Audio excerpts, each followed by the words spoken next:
Okay students, तो यहाँ पे हम स्टार्ट करने जा रहे हैं आपका अगला चैप्टर, दैट इज अगले चैप्टर का numericals, that is wave optics. ठीक है, तो ये वेव ऑप्टिक्स का चैप्टर आपके सामने है। कुछ फॉर्मूले रिवाइज कर लेते हैं और उसके बाद चलते हैं हम लोग सीधा क्वेश्चंस पे। तो देखो बच्चों, यहाँ पे अगर सपोज करो आपके पास दो मीडियम है। एक मीडियम का refractive index N1 N2। N1 क्या है? Absolute refractive index. Absolute refractive index का फॉर्मूला होता है C/V1। मतलब जैसे मान लो फर्स्ट मीडियम है, फर्स्ट मीडियम का एब्सोल्यूट रिफ्रैक्टिव इंडेक्स N1 का फॉर्मूला क्या होगा? C/V1। C जो है वो speed of light in vacuum होता है और V1 क्या है? Speed of light in first medium. वैसे N2 का फॉर्मूला हो जाएगा C/V2। C again speed of light in vacuum और V2 speed in second medium. तो ये N1 और N2 जो है उसको हम लोग बोलते हैं एब्सोल्यूट रिफ्रैक्टिव इंडेक्स, एक मीडियम 1 का, दूसरा मीडियम 2 का। अगर मुझे रिफ्रैक्टिव इंडेक्स निकालना है मीडियम 2 का विथ रिस्पेक्ट टू मीडियम 1, जिसको हम बोलेंगे N21, तो उसका फॉर्मूला होता है N2 डिवाइडेड बाय N1। ये दोनों N2 N1 को डिवाइड कर दो और इसका फॉर्मूला होता है sine I upon sine R, जो कि स्नेल्स लॉ है। That is equal to Snell's law में हम लोग इसको डिफाइन करते हैं। ये कांस्टेंट होता है दो मीडियम के लिए। That is equal to V1 upon V2, ऐसे भी डिफाइंड होता है speed in first medium divided by speed in second medium. That is equal to λ1 upon λ2। ध्यान रखो, refractive index of medium 2 define किया जाता है। सेकेंड मीडियम का रिफ्रैक्टिव इंडेक्स डिफाइन होता है with respect to first medium. First medium जिसमें angle of incidence होता है, सेकेंड मीडियम वो होगा जिसमें एंगल ऑफ रिफ्रैक्शन होता है। तो refractive index of second medium with respect to first medium N21 is equal to N2 upon N1। Absolute refractive index N2 upon 2 ऊपर आएगा नीचे बनाएगा, that is equal to sine I upon sine R V1 upon V2। अब देखो यहाँ पे 1 2 हो गया, उल्टा हो गया, यहाँ 2 1 था, यहाँ पे क्या हो गया? 1 2 हो गया। That is equal to λ1 upon λ2, wavelength in first medium divided by wavelength in second medium. तो ये एक बेसिक चीज है, आपका रे ऑप्टिक्स का था ये, लेकिन इसमें भी यूज होने वाला है ये। दूसरा यहाँ पे देखते हैं मैलस लॉ। मैलस लॉ में देखो क्या होता है, यहाँ पे अगर सपोज करो आपने पोलरॉइड रखा हुआ है, ये पोलराइजेशन का केस है। तो अगर आपके पास अनपोलराइज लाइट है, उसकी इंटेंसिटी अगर मान लो I0 है, अगर आपने पोलराइजर से पास कर दिया तो उसकी इंटेंसिटी, अब ये प्लेन पोलराइज्ड हो जाएगा। पोलराइजर से जब हम पास करते हैं तो लाइट हमारा अनपोलराइज से प्लेन पोलराइज्ड हो जाता है। जब पोलराइजर से पास होता है अनपोलराइज्ड लाइट तो उसकी आधी इंटेंसिटी खत्म हो जाती है, सिर्फ आधी इंटेंसिटी बचती है। तो अगर इनिशियल इंटेंसिटी I0 है तो यहाँ से I1 जो होगा वो I0/2 हो जाएगा। I1 इंटेंसिटी यहाँ पे बचेगी प्लेन पोलराइज्ड की। ये प्लेन पोलराइज्ड लाइट अगर दूसरे पोलराइजर से पास होता है जो वर्टिकल से थीटा एंगल बना रहा है, या इस पोलराइजर P1 के रिस्पेक्ट में थीटा एंगल से आपने उसको टेढ़ा कर दिया, तो अब यहाँ से जो लाइट बाहर निकलेगा उसकी इंटेंसिटी I2 अगर हम मानो, तो I2 और I1 में जो रिलेशन है वही आपका मैलस लॉ रिलेशन देता है, and that relation is I2 is equal to I1 cos square theta. ये आपका मैलस लॉ हो गया। ठीक है, वैसे यहाँ पे ब्रूस्टर्स लॉ है। ब्रूस्टर के अकॉर्डिंग अगर सपोज करो आप किसी भी ट्रांसपेरेंट मीडियम पे, अगर एक मान लो दो मीडियम आपका N1 और N2 है, अगर आपने यहाँ से एक लाइट जो है पोलराइजिंग एंगल पे डाला, एक ऐसा एंगल ऑफ इंसिडेंस जहाँ पे अगर आपने लाइट डाल दिया तो जो रिफ्लेक्टेड लाइट होगा वो प्लेन पोलराइज्ड हो जाता है। Reflected light will be plane polarised, और रिफ्लेक्टेड लाइट और रिफ्रैक्टेड लाइट के बीच में जो एंगल बनता है वो 90 डिग्री का एंगल बनता है, ये वाला, समझे? ये ब्रूस्टर्स लॉ है। तो ये कौन सा एंगल होगा जिसपे आपका लाइट प्लेन पोलराइज हो जाता है? उस एंगल को हम लोग या तो पोलराइजिंग एंगल बोलते हैं या कई बार ब्रूस्टर्स एंगल भी बोल दिया जाता है। ये एंगल ऑफ इंसिडेंस होता है जिसपे आपका रिफ्लेक्टेड लाइट जो है वो प्लेन पोलराइज्ड हो जाता है। इसका जो फॉर्मूला है वो आता है tan inverse of N2 upon N1। याद रखना N2 जो है वो सेकेंड मीडियम है जिसमें रे रिफ्रैक्ट होकर अंदर घुस जाता है, और फर्स्ट मीडियम आपका है उसका रिफ्रैक्टिव इंडेक्स N1 है। तो N2 ऊपर आएगा, N1 नीचे आएगा। जैसे मान लो एयर से वाटर के अंदर लाइट घुस रही है, तो एयर का रिफ्रैक्टिव इंडेक्स N1 नीचे आएगा, वाटर का रिफ्रैक्टिव इंडेक्स N2 ऊपर आएगा। ठीक है, समझ गए? ये हो गया ब्रूस्टर्स लॉ। सॉरी।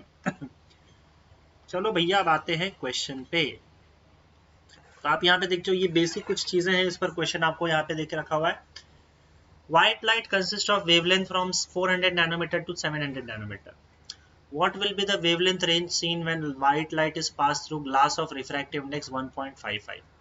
अब देखो, एयर के अंदर रिफ्रैक्टिव इंडेक्स जो है वो, सॉरी वेवलेंथ जो है वो आपका क्या है?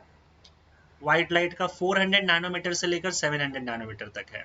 इसी के बीच में वेवलेंथ होता है जो व्हाइट लाइट होता है। सबसे कम वेवलेंथ जो होता है वो वॉयलेट लाइट का होता है, तो ये जो है 400 नैनोमीटर है वॉयलेट लाइट का वेवलेंथ है। 700 नैनोमीटर रेड लाइट का है, तो violet, indigo, blue, green, yellow, orange, red, बाकी सारे कलर्स के वेवलेंथ इसके बीच में आ जाता है। तो हम यहाँ पे रेड और वॉयलेट नहीं लिख रहे हैं, हम 1 और 2 लिख रहे हैं। ये दोनों रेंज एक्सट्रीम कलर्स का जो वेवलेंथ है उसको हम लोग λ1 और λ2 लिख देते हैं। ये हो गया एयर में। अब ये बोला जा रहा है कि अगर सपोज करो इसको आपने पास कर दिया एक ग्लास से, इन रेस को आपने अगर एक ग्लास में पास कर दिया, तो ग्लास के अंदर जाते ही इसकी रिफ्रैक्टिव इंडेक्स का वैल्यू बदल जाएगा।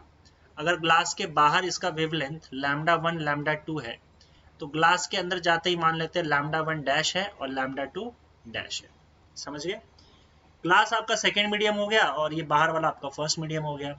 तो हमें ये पता है कि refractive index of second medium with respect to first का एक इक्वेशन होता है λ1 अपॉन λ2, अगर आपको याद होगा तो λ1 अपॉन λ2। देखो यहाँ पे दिख रहा है, refractive index of second medium with respect to first λ1 upon λ2। λ1 first medium का रिफ्रैक्टिव इंडेक्स है, λ2 सेकेंड मीडियम का, सॉरी λ1 फर्स्ट मीडियम का वेवलेंथ है लाइट का, λ2 सेकेंड मीडियम का वेवलेंथ है लाइट का।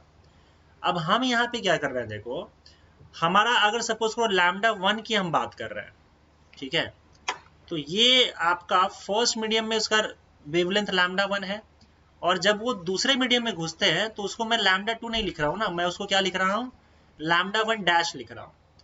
तो यहाँ पे हम लिख देंगे फॉर λ1, जब ये एंट्री मारेगा इस मीडियम से इस मीडियम में, तो यहाँ λ1 था, अंदर जाके क्या हो जाएगा λ1 डैश। तो अब refractive index of second medium with respect to first will be equal to λ1 upon λ1 dash हो जाएगा। Right, refractive index wavelength on first medium, ये फर्स्ट मीडियम हो गया, सेकेंड मीडियम हो गया। तो अब देखो n21 क्या हो जाएगा आपका, n2 divided by n1, λ1 upon, या फिर इसको आप सीधा लिख दो कि ये रिफ्रैक्टिव इंडेक्स ग्लास का हो जाएगा। n21 क्या है, refractive index of glass with respect to air या विथ रिस्पेक्ट टू वैक्यूम। तो ये वाला वैल्यू हम लोग को देके रखा हुआ है 1.55, ये रहा। That is equal to λ1 upon λ dash 1 dash, first medium का वेवलेंथ डिवाइडेड बाय ग्लास या सेकेंड मीडियम का वेवलेंथ। तो हमको λ1 डैश ढूंढना है कि ग्लास के अंदर क्या वेवलेंथ है, ये हमको पता करना है। तो भाई λ1 का वैल्यू तो हमको दे रखा है, तो λ1 का वैल्यू यहाँ पे सब्स्टिट्यूट कर दो, दैट इज 400 अपॉन λ1 डैश। तो आपको यहाँ से λ1 डैश का वैल्यू मिल जाएगा, that is equal to 400 divided by 1.55। इसको सॉल्व कर लोगे तो λ1 डैश का वैल्यू आपको मिल जाएगा 258.1, और क्योंकि 400 नैनोमीटर था तो ये भी नैनोमीटर में आ जाएगा। अब उसके बाद हम बात करते हैं फॉर λ2। अब ये जो लाइट है ये भी अंदर घुसेगा, यहाँ λ2 था और अंदर जाके λ2 डैश हो जाएगा। तो again refractive index of glass with respect to air will be equal to λ2 upon λ2 dash. तो ग्लास का refractive index with respect to air या वैक्यूम 1.55, तो ये 1.55, λ2 का वैल्यू हमको दे रखा है, तो λ2 का वैल्यू आप देख लो कितना है, 700 डिवाइडेड बाय λ2 डैश। तो आपको यहाँ से λ2 डैश भी मिल जाएगा, that is equal to 700 divided by 1.55। ये वैल्यू आपको मिल जाएगा 451.6 नैनोमीटर, आप कैलकुलेट कर सकते हैं। तो इसका मतलब ग्लास में जाते ही वेवलेंथ जो है, सबसे छोटा वेवलेंथ 258.1 नैनोमीटर हो गया और सबसे बड़ा 451.6 नैनोमीटर हो गया। तो ग्लास के अंदर का रेंज क्या हो गया बच्चों, बताओ आप, 258.1 नैनोमीटर से लेकर 451.6 नैनोमीटर, सिंपल है। अच्छा, इसमें एक चीज और मैं बता दूं, और ये आप याद रख लेना, ठीक है। अगर मान लो बाहर एयर है, बाहर एयर या फिर वैक्यूम है, बाहर एयर या फिर वैक्यूम हो, तो एयर और वैक्यूम का रिफ्रैक्टिव इंडेक्स हम 1 मान के चलते हैं, ठीक है। अगर एयर और वैक्यूम से किसी भी मीडियम में कोई लाइट जा रहा है तो उसका वेवलेंथ बदल जाएगा, इनफैक्ट वेवलेंथ कम हो जाता है। तो अगर मान लो यहाँ पे एयर और वैक्यूम में लैम्डा है और अंदर घुसने के बाद लैम्डा डैश हो गया, तो लैम्डा डैश जो होगा वो लैम्डा अपॉन एन हो जाएगा। और ये एन क्या है बताओ? एन होगा रिफ्रैक्टिव इंडेक्स ऑफ मीडियम। इसको n21 लिखा जाता है, लेकिन n21 में फिलहाल यहाँ पे लिख नहीं रहा हूँ, उसको सीधा सीधा n लिख दे रहा हूँ, ठीक है। n टाइम्स वेवलेंथ कम हो जाता है, तो आप डायरेक्टली भी इसको सॉल्व कर सकते थे, आपको बस रिफ्रैक्टिव इंडेक्स से डिवाइड करना था। आपने वही किया ना, देखो ना, ये देखो 400 को रिफ्रैक्टिव इंडेक्स से डिवाइड कर दिया, लैम्डा अपॉन एन। यहाँ पे भी वही किया है, लैम्डा अपॉन एन। तो अगर किसी मीडियम में लाइट घुस रहा है तो उसका जो भी रिफ्रैक्टिव इंडेक्स है उतना टाइम्स वेवलेंथ कम हो जाता है, रिफ्रैक्टिव इंडेक्स ऑफ मीडियम, ठीक है। तो ये बात आप ध्यान में रखना, ये इसका हिस्सा नहीं है, ये नोट आपको अलग से करना है, आगे काम आ जाएगा, काम आसान कर देगा आपका। आगे बढ़ते हैं। For what angle of incidence will light incident on a bucket filled with liquid having refractive index 1.5 be completely polarised after reflection. अब ये ब्रूस्टर्स लॉ का केस हो गया। मान लो ये बकेट है, बकेट में पानी भरा हुआ है, तो भाई यहाँ से लाइट आएगा, तो आपको पता है ना पोलराइजिंग एंगल पे मान लो लाइट आता है, इसके बाद ये रिफ्रैक्ट होगा यहाँ पे और कुछ लाइट रिफ्लेक्ट हो जाएगा, तो ये रिफ्लेक्टेड लाइट जो होगा वो पोलराइज्ड, कंप्लीटली पोलराइज्ड कब होता है? ब्रूस्टर्स एंगल पे। तो ये एंगल हमको ढूंढना है। इस एंगल का फॉर्मूला हमने देखा था tan inverse of n2 upon n1। n2 मतलब इसका रिफ्रैक्टिव इंडेक्स, n1 मतलब बाहर का। अब बाहर का एयर है तो हम एयर का मान के चलेंगे कि रिफ्रैक्टिव इंडेक्स होता है 1, sorry n1 is equal to 1। Air या वैक्यूम अगर रहा तो रिफ्रैक्टिव इंडेक्स 1 होता है, उसका एब्सोल्यूट रिफ्रैक्टिव इंडेक्स क्या होता है? 1 होता है। लेकिन इसका रिफ्रैक्टिव इंडेक्स जो होगा वो दे के रखा है आपको 1.5, तो बस वैल्यूज डालो, उसके बाद आपको आंसर मिल जाएगा। तो tan inverse of 1.5 divided by 1 और tan इनवर्स ऑफ 1.5। अब ये tan इनवर्स अगेन आपको टेबल से ढूंढना होगा, नेचुरल टेंजेंट के टेबल से, राइट। इसका मैं डायरेक्टली आपको आंसर फिलहाल बता दे रहा हूँ, लेकिन टेबल में से आपको ढूंढने आना चाहिए। और ये आपका 56.31 डिग्री आ जाएगा। ये टेबल से आपको निकालना है, नेचुरल टेंजेंट के टेबल से। साइन कॉस टैन का टेबल होता है आपके लॉग बुक के अंदर ही होता है, तो उससे आपको ये मिल जाएगा इस तरीके से। अगर मान लो किसी वजह से आप एग्जाम में किसी तरीके से नहीं कर पाए तो आप यहाँ पे आंसर छोड़ देना, ठीक है। मोस्ट ऑफ द केसेस में मार्क्स नहीं कटता है जनरली, लेकिन अब कैसा ना कि अगर वो एक्सपेक्टेड है कि आपको एंगल निकालना पड़े तो आपको एंगल निकालना होगा। फिर भी मार्क्स अगर आपको लग ही रहा है कि यार चला ही जाएगा, तो आप एटलीस्ट इतना तो सॉल्व कर दो ताकि मार्क्स कटे भी तो सिर्फ हाफ मार्क्स कटे एग्जाम के पॉइंट ऑफ व्यू से। बाकी तो आप यहाँ पे देख लो और आप सीख सकते हो, ऐसे कोई डिफिकल्ट चीज़ नहीं है, आप ये टेबल से निकालना सीख जाओगे। अगला क्वेश्चन देखते हैं। Unpolarised light with intensity I not is incident on two polaroids. अब देखो ये मैलिस लॉ का क्वेश्चन होगा, एक पोलरॉइड यहाँ पे, एक पोलरॉइड यहाँ पे, याद करो। The axis of the first Polaroid makes an angle of 50 degree with the vertical. अच्छा, इसमें गड़बड़ ये है कि भाई पहला पोलरॉइड है वो भी एंगल बना रहा है और वर्टिकल के साथ वो 50 डिग्री का एंगल बना रहा है। ये एंगल पहले पोलरॉइड का 50 डिग्री का एंगल है, ठीक है। And the axis of the second Polaroid is horizontal. Second Polaroid जो है उसका एक्सिस हॉरिजॉन्टल है, मतलब सेकेंड पोलरॉइड आपका ऐसा है। तो आपको दो पोलरॉइड के बीच का एंगल देखना होता है। अगर मैं इस पोलरॉइड को यहाँ पे शिफ्ट कर दूं तो मुझे एक बात बताओ कि जो दो पोलरॉइड का एक्सिस है उसके बीच में कितना एंगल बन रहा है? एक ये हो गया और ये हो गया, तो ये आपका एक्सिस 1 और ये आपका एक्सिस 2। ये इस पोलरॉइड का एक्सिस है, ये इस पोलरॉइड का एक्सिस है।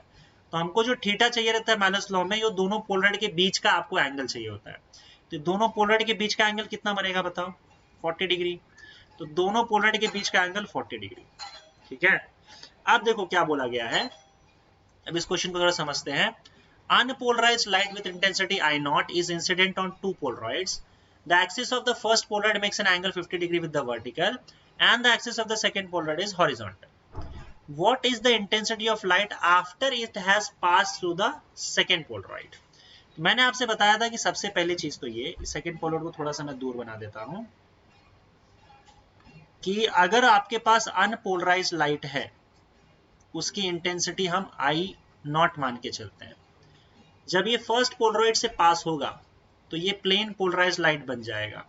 अब मैंने बताया था पोलराइजर से पास होने के बाद, अब चाहे पोलराइजर कैसा भी रखा हो उससे फर्क नहीं पड़ता है, अगर पहला पोलराइजर है तो अनपोलराइज्ड लाइट जब पहले पोलराइजर से पास होगा तो हमेशा उसकी इंटेंसिटी आधी हो जाती है। लेट्स से कि इसकी इंटेंसिटी I1 हो गई और I1 जो है वो इनिशियल इंटेंसिटी की आधी हो जाएगी। फिर उसके बाद ये दूसरे पोलराइजर से पास होगा जो कि ऐसा रखा हुआ है। अब दूसरा पोलराइजर और पहले पोलराइजर के बीच में आप एंगल देख लो, तो एंगल किसके बीच में देखा जाता है? एक्सिस के बीच में। तो दूसरे पोलराइजर का एक्सिस एक्स एक्सिस हो गया हॉरिजॉन्टल और पहले पोलराइजर का 50 डिग्री। तो दोनों एक्सिस के बीच में एंगल हमने देख लिया। अब इससे जो लाइट बाहर निकलेगा finally, let's say this intensity is I2 और यही हमको I2 पता करना है। तो अगर मैं मैलिस लॉ यूज करता हूं तो हमारे पास इक्वेशन है, दूसरे पोलराइजर से जो लाइट बाहर निकलता है वो पहले पोलराइजर के बाद का लाइट, इनमें रिलेशन है I2 is equal to I1 cos square theta.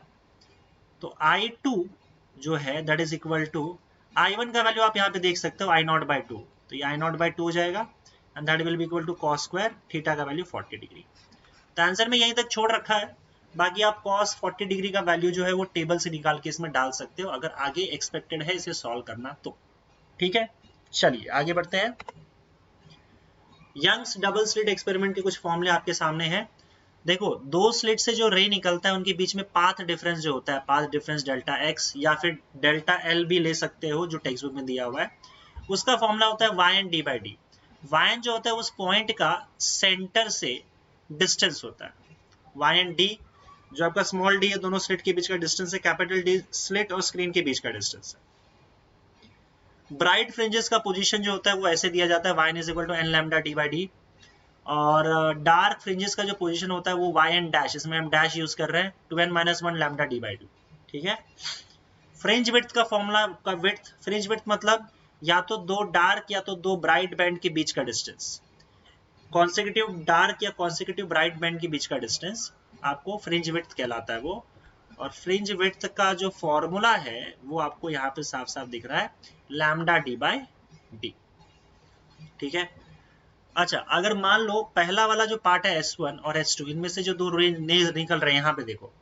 अब generally Young's double slit experiment अगर आपको इंटरफेरेंस पैटर्न जो है वो क्लियर चाहिए रहता है तो हम क्या करते हैं, दोनों की इंटेंसिटी, दोनों सोर्स के से जो लाइट निकल रहा है उसका एम्पलीट्यूड, ये सब कुछ हम सेम रखते हैं। और अगर मान लो इंटेंसिटी और एम्पलीट्यूड सेम नहीं है तो फर्स्ट वाले से अगर मान लो I1 इंटेंसिटी का रे निकल रहा है, दूसरे वाले से I2 निकल रहा है और दोनों का एम्पलीट्यूड A1 और A2 है, तो हमें पता है कि इंटेंसिटी एम्पलीट्यूड के स्क्वायर के प्रोपोर्शनल होता है। तो I1 will be proportional to A1 square और I2 will be proportional to A2 square. अब रिजल्टेंट एम्पलीट्यूड कैसे दिया, अगर मान लो इस पॉइंट पे दोनों एक दूसरे पर सुपर इम्पोज होते हैं तो रिजल्टेंट इंटेंसिटी में IR मान लेता हूँ और दोनों रे का रिजल्टेंट एम्पलीट्यूड में A मान लेता हूँ। तो हमें पता है कि हम wave motion superposition of waves में पढ़ चुके हैं कि दो वेव का रिजल्टेंट एम्पलीट्यूड दिया जाता है root of A1 square plus 2 A1 A2 cos phi plus A2 square. अच्छा, इसमें मैंने थोड़ा सा ये कर दिया है, इधर मैं E2 ऐसे लिख दो स्मॉल ए। फाई क्या है, दोनों वेव के बीच का फेज डिफरेंस है, दोनों तरफ स्क्वायर कर दोगे तो A square is equal to A1 square, एक second, A square is equal to, इसमें क्या करो दोनों तरफ स्क्वायर कर दो, तो A square is equal to A1 square plus 2A1 A2 cos phi plus A2 square. अब A1 स्क्वायर जो है वो उस I1 जो है A1 स्क्वायर के प्रोपोर्शनल है, तो मैं A1 स्क्वायर की जगह पे क्या लिख सकता हूँ I1 और A2 स्क्वायर की जगह पे I2 लिख दिया। A स्क्वायर रिजल्टेंट एम्पलीट्यूड है और IR जो है वो रिजल्टेंट इंटेंसिटी है, तो A स्क्वायर की जगह पे IR लिख दिया।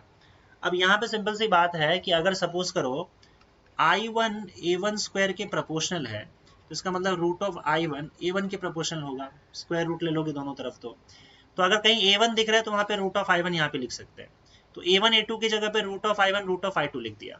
तो यहाँ पे आपके पास इंटेंसिटी का इक्वेशन आ गया और यहाँ पे आपका एम्पलीट्यूड का इक्वेशन आ गया। अगर दो वेव जो है सुपर इम्पोज होते हैं तो ये ऑलरेडी हम लोग सुपरपोजिशन ऑफ वेव्स में पढ़ चुके थे।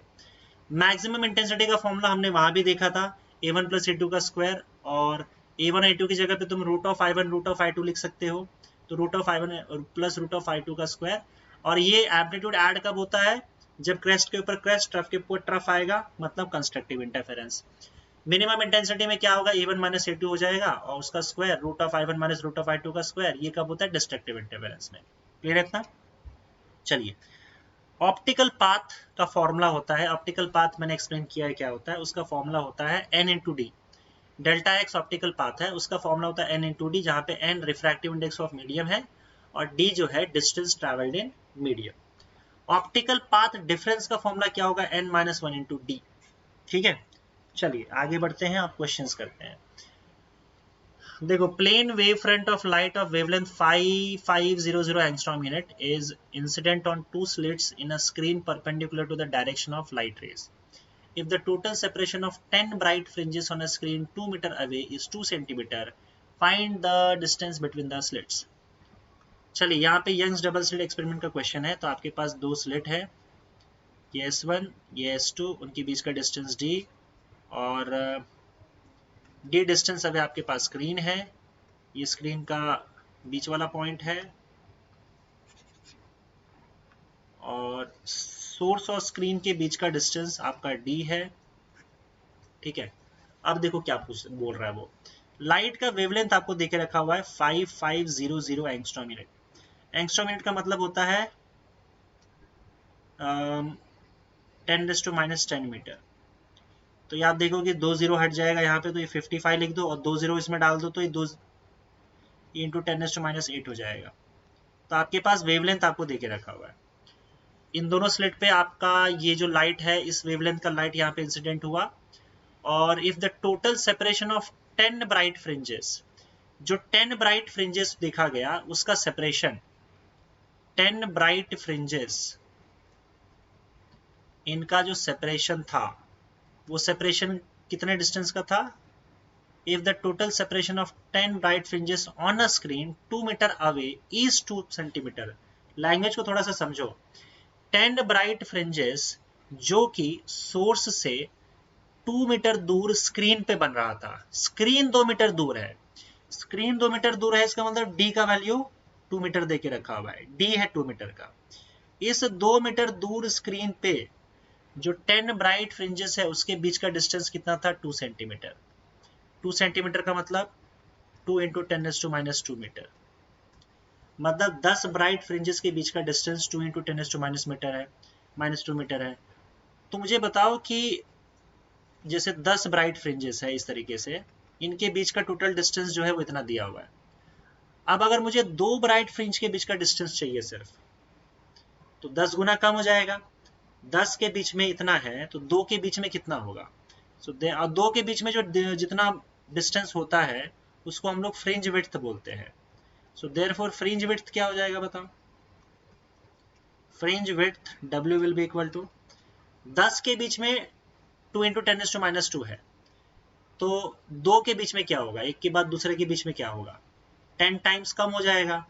तो 2 इंटू 10⁻² मीटर जो है उसको आप 10 से डिवाइड कर दो, 10 ऊपर जाके क्या हो जाएगा आपका 2 इंटू 10⁻³ मीटर। तो अब 2 ब्राइट फ्रिंज के बीच का डिस्टेंस इतना आ गया, इसी को हम लोग फ्रिंज विड्थ बोलते हैं, W। अच्छा, फ्रिंज विड्थ का फॉर्मूला आपको बताया था ना, हाँ ये देखो λ/d। चलिए, इतना इंफॉर्मेशन हमारे पास है। पूछा क्या गया है, find the distance between the slits. Slits के बीच का डिस्टेंस मतलब स्मॉल d पूछा गया है, स्मॉल d इनको चाहिए। तो आप फॉर्मूला यूज कर लो फ्रिंज विड्थ का, W is equal to λ/d। तो d का वैल्यू आपका हो जाएगा λ/d/W। सारे वैल्यूज आपको पता है, सब्स्टिट्यूट कर दो। लैम्डा का वैल्यू 55 इंटू 10⁻⁸, d डिस्टेंस का वैल्यू 2 और W का वैल्यू 2 इंटू 10⁻3। तो 2 और 2 हो जाएगा कैंसिल, और ये हो जाएगा आपका 55 इंटू 10⁻5, और यू कैन सिंपली राइट एक 10⁻1 इसमें मल्टीप्लाई कर दो, तो ये हो जाएगा 5.5 इंटू 10⁻4 मीटर। सारे ऐसा यूनिट्स यूज किए तो मीटर में आ जाएगा, 5.5 इंटू 10⁻4 मीटर। समझ गए, आगे बढ़ते हैं। Again Young's double slit experiment का क्वेश्चन है। A double slit arrangement produces interference fringes for sodium light. Sodium light, उसका वेवलेंथ देके रखा हुआ है 589 nanometre, that are 0.20 degree apart. अब ये डिग्री में आपको दो फ्रिंजेस के बीच का डिस्टेंस दिया हुआ है, तो देखते हैं इसका मतलब क्या होता है। What is the angular fringe separation if the entire arrangement is immersed in water. तो सबसे पहले एक काम करते हैं, आउटसाइड वाटर देखते हैं। वाटर का रिफ्रैक्टिव इंडेक्स देके रखा हुआ है, आउटसाइड वाटर। आउटसाइड वाटर आपका ये S1 और S2 होगा, S1 S2 D डिस्टेंस के बाद यहाँ पे आपके पास ये होगा और यहाँ पे फ्रिंजेस बन रहे हैं। अब यहाँ पे फ्रिंज विड्थ जो है, जो भी फ्रिंजेस बनेंगे, फ्रिंज विड्थ मतलब दो ब्राइट बैंड के बीच का डिस्टेंस या फिर दो डार्क बैंड के बीच का डिस्टेंस, इस फ्रिंज विड्थ को हम लोग W लिख देते हैं। इसका फॉर्मूला क्या हो जाएगा बताओ, लैम्डा D बाई डी। लेकिन इन्होंने फ्रिंज विड्थ ना देकर इन्होंने एंगुलर सेपरेशन देके रखा हुआ है। अब ये एंगुलर सेपरेशन का मतलब क्या होता है, तो मान लो मैं इस फ्रिंज और इस फ्रिंज के बीच का डिस्टेंस चाहता हूं जो कि है W, ठीक है। अब यहां से अगर आप सपोज करो सोर्स के यहां से अगर आप एक एंगल बना दो तो ये एंगल थीटा आपको बन दिखाएगा। तो दो ब्राइट फ्रिंज के बीच का सोर्स से जो एंगल यहाँ पे बन रहा है, इस एंगल को हम लोग एंगुलर सेपरेशन बोलते हैं। इस एंगल को क्या बोलते हैं, एंगुलर सेपरेशन। तो सबसे पहले इस एंगुलर सेपरेशन का फॉर्मूला निकाल लेते हैं। एंगुलर सेपरेशन का फॉर्मूला क्या होगा, देखो ये W बहुत ही छोटा होता है, तो आप इसको एक आर्क मान सकते हो और यहाँ पे हम थीटा इन रेडियन से फॉर्मूला यूज करते सकते हैं W अपॉन ये जो डिस्टेंस है इसको D माना जा सकता है, ये डिस्टेंस को। तो आप ऐसे मान लो कि भाई यहाँ पे एक सर्कल है, उस सर्कल का रेडियस D है, ये एंगल थीटा है और इसका जो आर्क है वो W है। तो थीटा अगर रेडियन में हम मेजर कर रहे हैं, याद रखना यहाँ पे थीटा अभी फिलहाल हम रेडियन में ही मेजर करेंगे।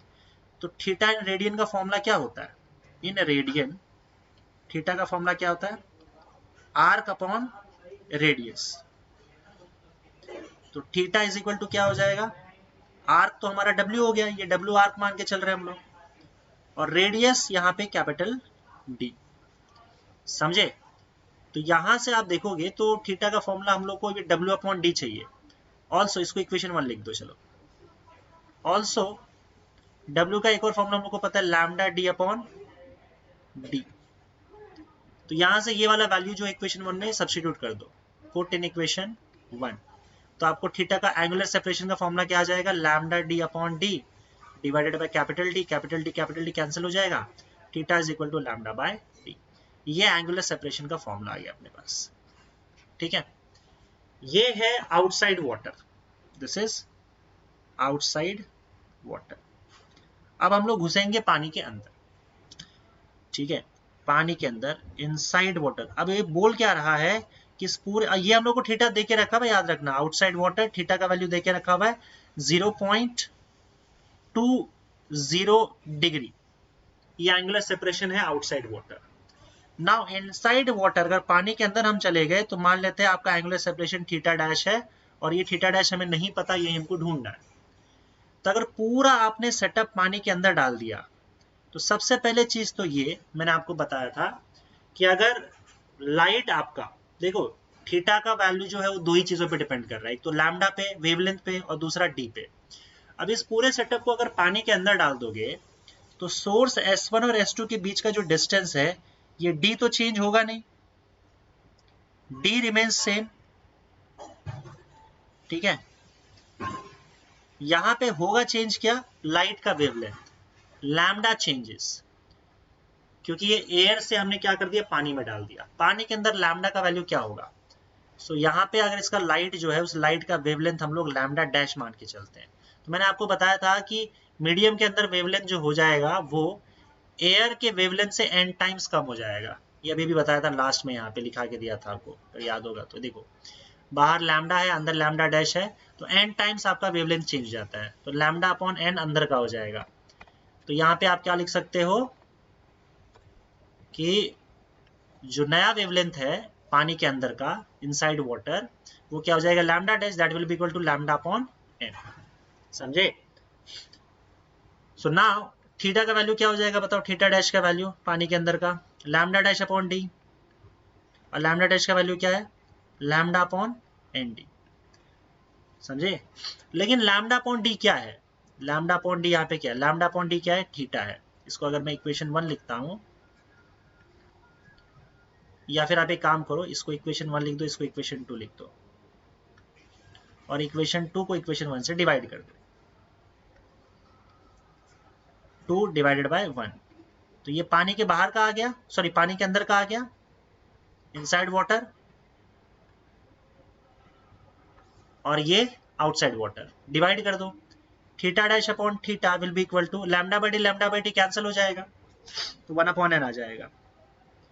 Theta dash will be equal to theta upon n, और थीटा हमको देके रखा हुआ है 0.2 डिवाइडेड बाय एन का वैल्यू यहाँ पे 1.33 देके रखा हुआ है, तो 0.2 डिवाइडेड बाय अगर 1.33 करोगे तो आपका आंसर जो है, मैं यहाँ पे कैलकुलेट कर देता हूँ, वैसे आप कर सकते हो, मेरी कैलकुलेशन उतनी खास नहीं है इसलिए मैं बार बार जल्दी टाइम बचाने के लिए यूज़ करता हूँ। ये 0.15 आ रहा है जो कि आपका आंसर देके रखा हुआ है 0.15 डिग्री थीटा डैश। तो ये पानी के अंदर का एंगुलर सेपरेशन आपको मिल जाएगा। समझ गए? सेटअप को हमने पानी के अंदर डाला तो वेवलेंथ बदल गया, लैम्डा का लैम्डा डैश हो गया, पर हमें पता है lambda dash is equal to lambda by n होता है, तो बस ये वैल्यू डाल दिया, डिवाइड कर दिया, आंसर आ गया। आगे बढ़ता है। In a double slit arrangement, the slits are separated by a distance equal to 100 times. अच्छा देखो, in a double slit arrangement, the slits are separated by distance equal to 100 times the wavelength. Slit separation मतलब क्या? Slit के बीच का distance, दो slit है S1 S2, इनके बीच का डिस्टेंस D है। ये जो डिस्टेंस D है ये वो बोल रहा है it is equal to 100 times wavelength, 100 times wavelength. ये हो गया यहाँ पे। What is the angular separation in radians? अच्छा, एंगुलर सेपरेशन की बात फिर से हो गई, चलो ठीक है। व्हाट इज द, पहला चीज क्या बोला, what is the angular separation in radiance between the central maximum and adjacent maximum. तो एक काम करो, इसको मैं नीचे ही बना लेता हूँ। तो ये आपका S1 और S2 दो सोर्स, इनके बीच का डिस्टेंस D, और हमें ये दिया गया है कि D जो होता है वो 100 टाइम्स लैम्डा है।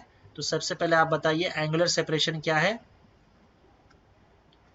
और दूसरा पॉइंट B का क्या है, what is the distance between these two maxima on a screen 50 centimetre from the slit.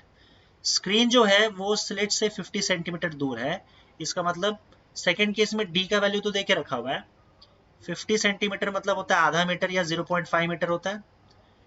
तो और ठीक है, चलेगा, इसको सेंटीमीटर में रहना, तो आंसर भी हमारा सेंटीमीटर में आ जाएगा। और दूसरा क्या है, यहाँ पे पूछा क्या गया है, इनके बीच का डिस्टेंस पूछा गया है, उसके बीच का डिस्टेंस y ले लेते हैं हम लोग। अब देखो पूछा क्या है इन्होंने, सबसे पहले एक ही बात करते हैं, what is the angular separation in radiance between central maximum and adjacent maximum. मतलब बीचों बीच होता है सेंट्रल मैक्सिमम, ये रहा पॉइंट हो। एडजेसेंट मैक्सिमम का मतलब क्या, पहला ही मैक्सिमम, एडजेसेंट मतलब इसके जस्ट बाद का मैक्सिमम, मतलब बीच में एक मिनिमम आएगा और उसके बाद फिर क्या आएगा, आपका ब्राइट आ जाएगा। तो ये ब्राइट और सेंट्रल ब्राइट, समझ रहे हो कि नहीं, सेंट्रल ब्राइट और ये ब्राइट, इनके बीच का एंगुलर सेपरेशन क्या है, ये थीटा की बात चल रही है यहाँ पे, एंगुलर सेपरेशन थीटा क्या है, समझे। तो अब देखो ये दोनों ब्राइट बैंड के, देखो एक ब्राइट बैंड उसके जस्ट बाद दूसरा ब्राइट बैंड के बीच का वो एंगुलर सेपरेशन पूछ रहा है, तो इनके बीच का जो डिस्टेंस है वो ऑब्वियस सी बात है W हो जाएगा, दिस डिस्टेंस इज W। तो अब अगर मैं सपोज करो थीटा इन रेडियन निकालूं, तो थीटा इज इक्वल टू क्या होगा, again arc divided by radius. तो यहाँ पे आर्क अगेन आपका क्या आ जाएगा, W आ जाएगा, और रेडियस मतलब क्या हो जाएगा, ये D के बराबर ही होगा ना रेडियस, अपॉन D, जैसे पहले किया था वैसे सेम कर रहे हैं हम लोग। और हम लोग को पता है कि आपका जो फ्रिंज विड्थ W होता है उसका फॉर्मूला क्या होता है, लैम्डा डी बाई डी होता है। तो ये पिछले की तरह फिर से आपको थीटा का फॉर्मूला आ जाएगा, लैम्डा अपॉन डी। लैम्डा का वैल्यू यहाँ पे दिया हुआ तो नहीं है, लेकिन उन्होंने बोला है कि D is equal to 100 lambda होता है, तो आप D की जगह पे 100 लैम्डा डाल दो, तो थीटा का वैल्यू कितना हो जाएगा, 0.01 रेडियन, ये ऊपर जाएगा। तो पहला आंसर मिल गया आपको। अब B का देखते हैं। अब B के केस में क्या होगा, यही सेम फॉर्मूला यूज कर लो आप, और ये हम लोग को W ढूंढने बोला है, मतलब मैंने यहाँ पे Y लिख दिया लेकिन आप यहाँ पे W लिख दो। दोनों के बीच का डिस्टेंस बोला है, दोनों ब्राइट बैंड के बीच का डिस्टेंस बोला है, मतलब W बोला है, तो आप यही फॉर्मूला यूज कर लो, theta is equal to W upon D, और यहाँ से आपको W is equal to theta into D मिल जाएगा। तो थीटा का वैल्यू तो हमको मिला वहाँ पे 0.01, और D का वैल्यू हमको यहाँ पे देके रखा हुआ है 50 सेंटीमीटर, ठीक है। तो ये आपका आ जाएगा 0.5 सेंटीमीटर, और मीटर में कन्वर्ट करना है तो 0.5 इंटू 10⁻² मीटर, तो ये आपको W मिल गया, सिंपल, ओके। चलो आगे बढ़ते हैं। In a biprism experiment, biprism experiment मतलब यही आपका यंग्स डबल स्लिट एक्सपेरिमेंट ही होगा। The fringes are observed in the focal plane of the eyepiece at a distance of 1.2 metre from the slits. मतलब आपका जहां पे स्लिट है S1 S2, इससे 1.2 मीटर पे, मतलब d का वैल्यू 1.2 है, इससे 1.2 मीटर डिस्टेंस पे, 1.2 मीटर का मतलब होता है 120 सेंटीमीटर, 100 से मल्टीप्लाई करोगे 120 सेंटीमीटर पे आपका स्क्रीन रखा हुआ है। ये रहा आपका screen. Okay, the distance between central bright band and 20th bright band is 0.4 centimetre. Central bright band से, मतलब यहाँ पे कहीं सेंट्रल ब्राइट बैंड बनेगा, वहां से 20th ब्राइट बैंड का डिस्टेंस जो है उन्होंने देख रखा है 0.4 सेंटीमीटर। अब ब्राइट बैंड के डिस्टेंस को हम लोग YN से रिप्रेजेंट करते हैं। तो यहाँ पे क्योंकि n का वैल्यू 20th ब्राइट बैंड की बात कर रहे हैं वो, तो यहाँ पे Y20 की बात कर रहा है, तो मैं यहाँ पे लिख देता हूँ Y20 का वैल्यू हमको देके रखा हुआ है, that is 0.4 centimetre. When a convex lens is placed between the biprism and the eyepiece, eyepiece मतलब आपके स्क्रीन पे रहेगा, आपका स्क्रीन जो है यहीं पे आपका आईपीस होगा, क्योंकि यहीं से आप ऑब्जर्व करते हो। ठीक है, अब वो ये बोल रहा है कि अगर आपका किधर गया, when a convex lens is placed between biprism and eyepiece 90 centimeter from the eyepiece, the distance between the two virtual magnified images is found to be 0.9 centimeter. Determine the wavelength of the light used. तो question को समझो, यहाँ पे actually एक biprism होता है जिसके वजह से आपका ये दो वर्चुअल सोर्सेस क्रिएट होता है। हमने देखा था बाइप्रिज्म में वर्चुअल सोर्सेस क्रिएट हो जाता है। तो तुम बाइप्रिज्म को ना बनाओ तो भी चल जाएगा, मैं इसको हटा देता हूँ। लेकिन इन्होंने बोला है कि एक कॉन्वेक्स लेंस रखा है, एक कॉन्वेक्स लेंस रखा, और याद रखना आईपीस आपके स्क्रीन पे होता है, इतना समझ लो। तो convex lens is placed between biprism and eyepiece, biprism यहाँ पे आईपीस यहाँ पे, उसके बीच में रखा है 90 centimetre from the eyepiece. Eyepiece से 90 सेंटीमीटर दूर पे एक कॉन्वेक्स लेंस रखा हुआ है, और बोला ये गया है कि the distance between two virtual magnified images is found to be 0.9 centimetre. अब सुनो, होता क्या है कि अगर एक सोर्स ऑफ लाइट यहाँ पे है और एक सोर्स ऑफ लाइट यहाँ पे, इनके बीच का डिस्टेंस d है, तो इन दोनों का इमेज जो है वो, इन दोनों का इमेज यहाँ कहीं बनता है, आईपीस पे बनता है। एक इमेज यहाँ पे बन जाएगा और एक इमेज यहाँ पे बन जाएगा, मान लो। तो ये मान लेते इधर पे इमेज S2 डैश बनता है, यहाँ पे इमेज S1 डैश बनेगा। मतलब इन्हीं दो सोर्स का जो पॉइंट सोर्स है उसका इमेज आपको यहाँ पे दिखेगा आईपीस पे, एक यहाँ पे एक यहाँ पे, और इनके बीच का जो डिस्टेंस है ये मैं d डैश ले लेता हूँ, d डैश। तो ये जो डिस्टेंस है, ये virtual magnified image is found to be 0.9 centimetre. इन दोनों के बीच का डिस्टेंस वो बोल रहा है d डैश कि 0.9 सेंटीमीटर बन रहा है। समझे कि नहीं? वापस से देखो, when a convex lens is placed between the biprism and the eyepiece 90 centimeter from the eyepiece, चलो ये भी लिख देता हूं मैं, 90 centimeter from the eyepiece, तो होता क्या है, the distance between two virtual magnified images, यही S1 dash और S2 dash, ये virtual magnified images है, is found to be 0.9 centimetre. इनके बीच का डिस्टेंस, या फिर यहाँ पे जो आपका दिख रहा है ये आपका 0.9 सेंटीमीटर है, मैंने लिख दिया। Determine the wavelength of light used, आपको वेवलेंथ पता करना है कि लाइट का क्या है, लैम्डा। पहली चीज तो ये यहाँ पे कि Y20 देके रखा है आपको। Y20 मतलब क्या, ब्राइट बैंड का डिस्टेंस, 20th ब्राइट बैंड का डिस्टेंस। तो YN का जो फॉर्मूला होता है ब्राइट बैंड के लिए या ब्राइट फ्रिंज के लिए, जो फॉर्मूला होता है YN, उसका फॉर्मूला होता है n lambda d by d। तो अगर मैं Y20 की बात कर रहा हूं तो Y20 का मतलब क्या हो जाएगा, 20 लैम्डा d बाई d। आपको Y20 देके रखा हुआ है और आपको लैम्डा का वैल्यू पता करना है। स्मॉल d का वैल्यू आपको नहीं पता है एक तो, और कैपिटल D का भी वैल्यू आपको पता है 120 सेंटीमीटर होता है। तो अगर मुझे यहाँ पे स्मॉल d का वैल्यू पता चल जाए तो फिर तो मैं फॉर्मूले में डाल के काम कर लूंगा। तो हमको पता करना है स्मॉल d का वैल्यू। तो इन्होंने स्मॉल d का वैल्यू तो दिया नहीं है, पर कॉन्वेक्स लेंस जो इसका इमेज बना रहा है capital D dash, sorry small d dash, उस d डैश का वैल्यू यहाँ पे देके रखा हुआ है। तो हमें कॉन्वेक्स लेंस की कुछ प्रॉपर्टी यहाँ पे यूज करनी होगी, ठीक है। तो फिलहाल मैं यहाँ पे इसको मिटा दे रहा हूँ क्योंकि इसको हम बाद में यूज करेंगे। हमें पता है कि हमको स्मॉल डी निकालना है तो हमारा काम हो जाएगा, तो पहले फोकस करो स्मॉल डी निकालने पर। अब देखो यहाँ से लेकर यहाँ तक 90 सेंटीमीटर है, टोटल 120 सेंटीमीटर आपको दिख रहा है। तो भाई ये जो बचा हुआ डिस्टेंस यहाँ पे वो कितना हो जाएगा, 120 में से 90 माइनस करोगे तो 30 सेंटीमीटर, तो ये 30 सेंटीमीटर हो गया। अब आपका S1 और S2 जो है इसको तुम ऑब्जेक्ट मान लो, और S1 S2 डैश ये जो D डैश है इसको आप इमेज मान लो, ठीक है। तो आपके लेंस से ऑब्जेक्ट 30 सेंटीमीटर की दूरी पे है और इमेज जो है वो 90 सेंटीमीटर की दूरी पे है।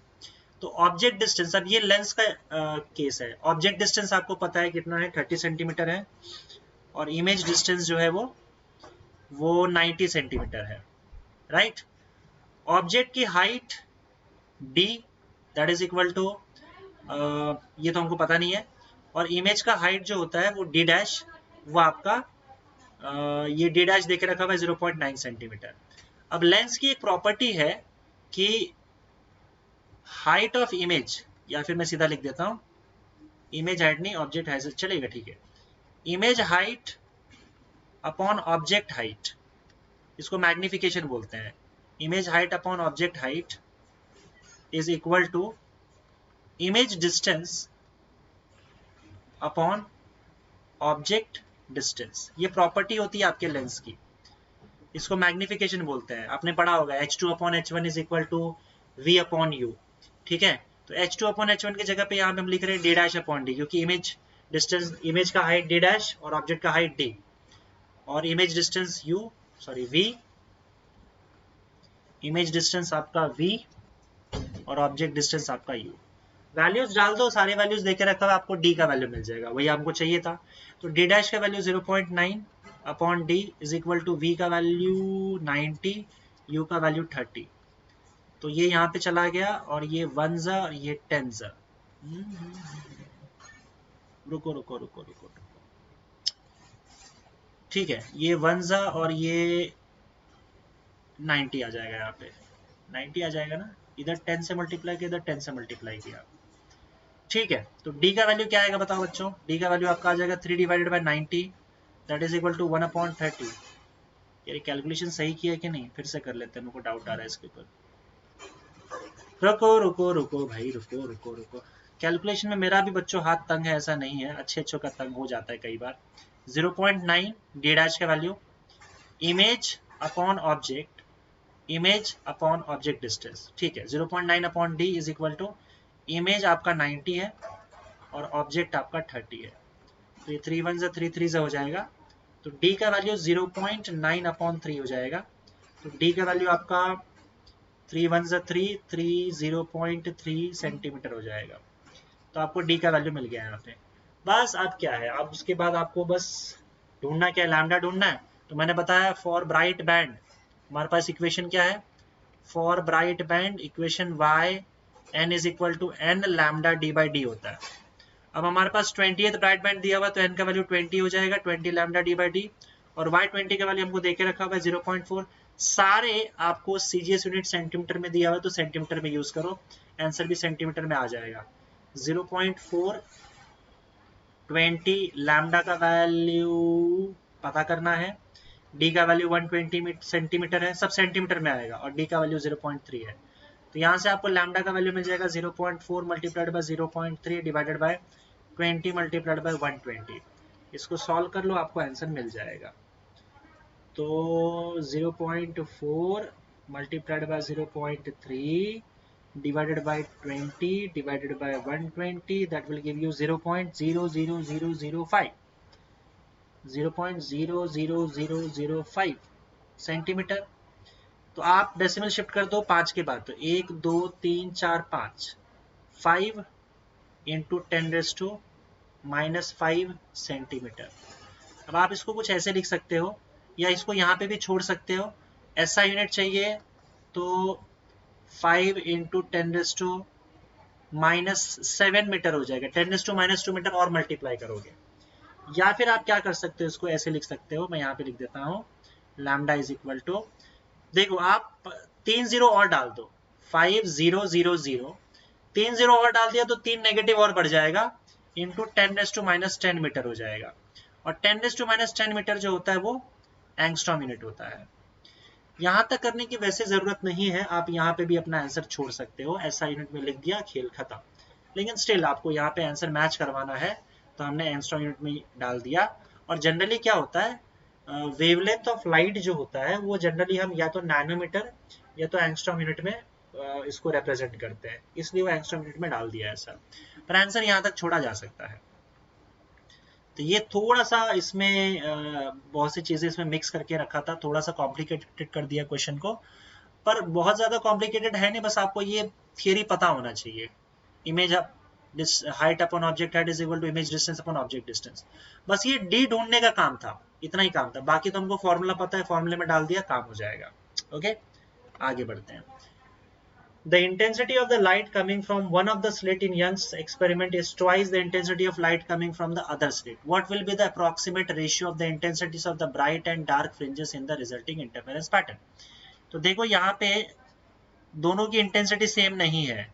एक की इंटेंसिटी मान लो I1 है, दूसरे की इंटेंसिटी I2 है, और यहाँ पे जो रिजल्टेंट इंटेंसिटी मान लेते हैं IR है। ठीक है, तो बोला ये गया है कि light coming from the intensity of light coming from one of the slit in Young's experiment is twice the intensity of light coming from other.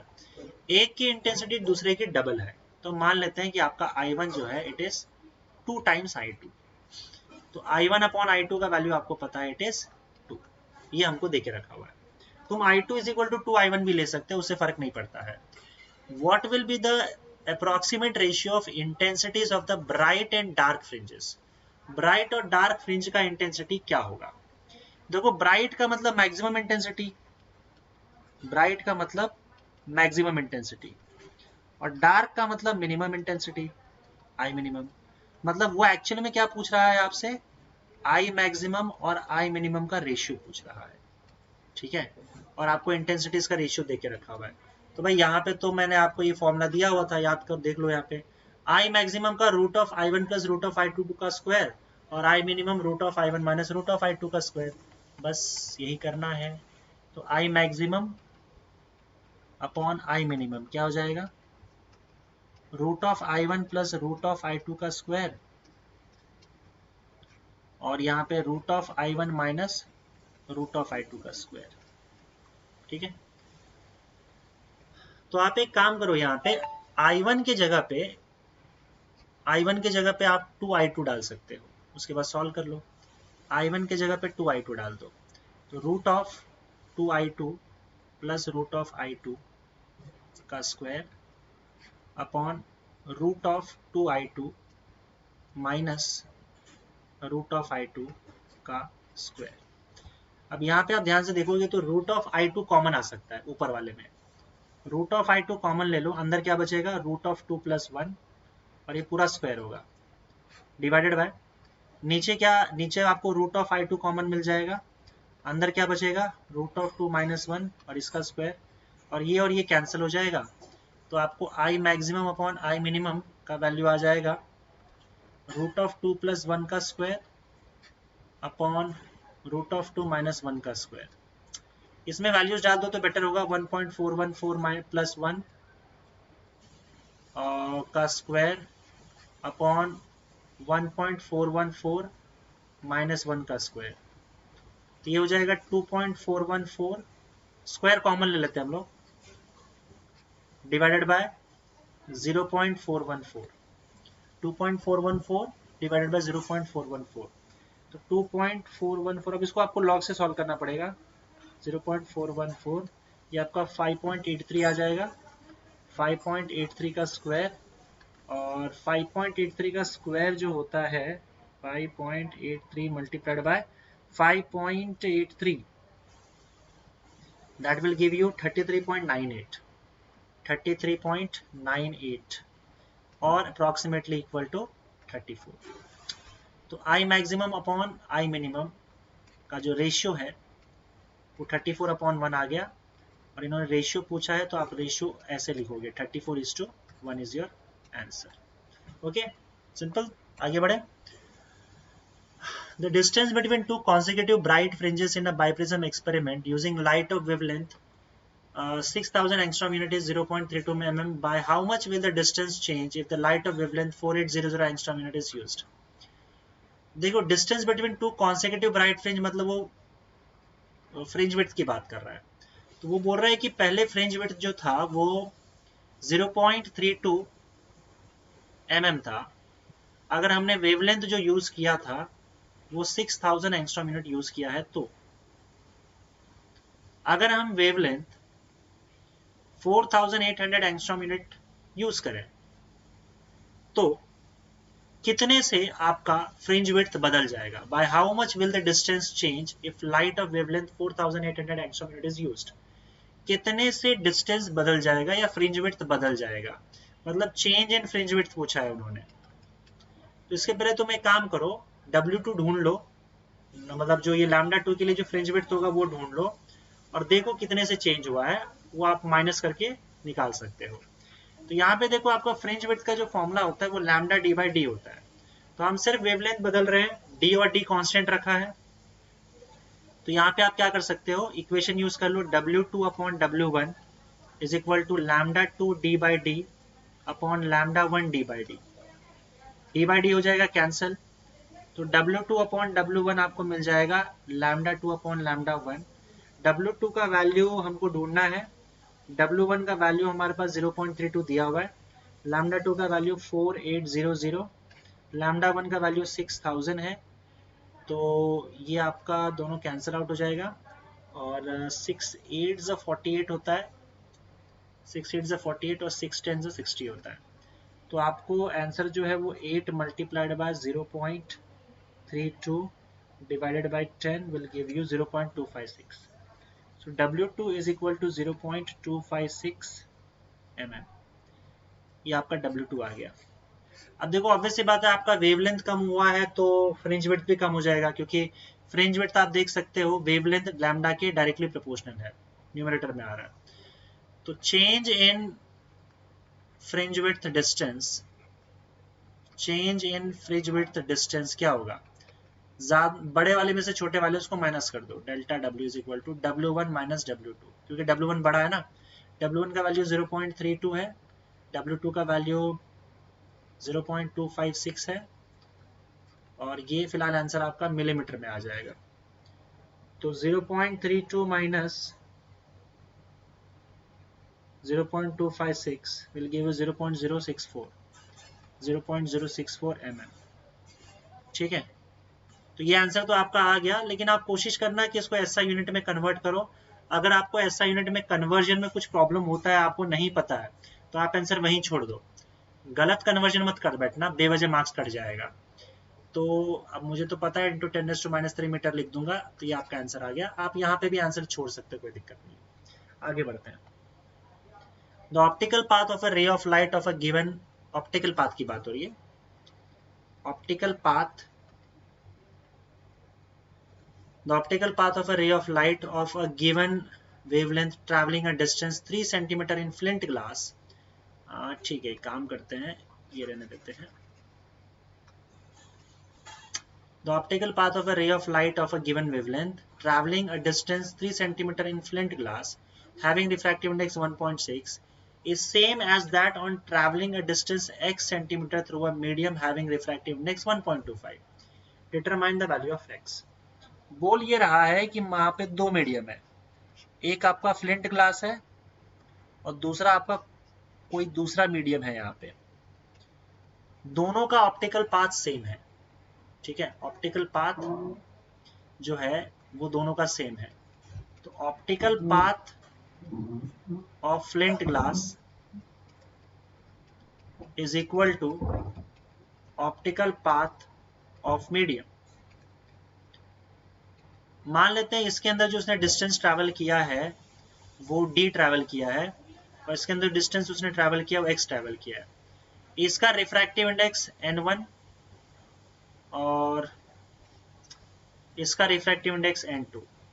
इसका रिफ्रैक्टिव इंडेक्स उन्होंने बोला फ्लिंट ग्लास का 1.6 है और इसका रिफ्रैक्टिव इंडेक्स जो है वो इसका d, ठीक है चलेगा, इसका रिफ्रैक्टिव इंडेक्स क्या है आपका 1.25 है।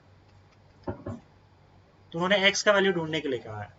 अब ऑप्टिकल पाथ का फॉर्मूला क्या होता है, n इंटू डी होता है, तो ये n1 इंटू डी हो जाएगा, और इसका क्या हो जाएगा बताओ, n2 इंटू इसमें जो डिस्टेंस उसने ट्रैवल किया वो x ट्रैवल किया है, या आप इसको d1 लिख दो, d1 is equal to D, और इसके अंदर जो उसने डिस्टेंस ट्रैवल किया है d2 that is equal to x, हमको x ढूंढना है, और d1 का वैल्यू उन्होंने देके रखा हुआ है 3 सेंटीमीटर, d1 जो है वो देके रखा हुआ है d दैट इज 3 सेंटीमीटर, तो n1 d1 is equal to n2 d2 हो जाएगा, अगर फॉर्मूला आपको ध्यान से रखना है तो n1 d1 is equal to n2 d2।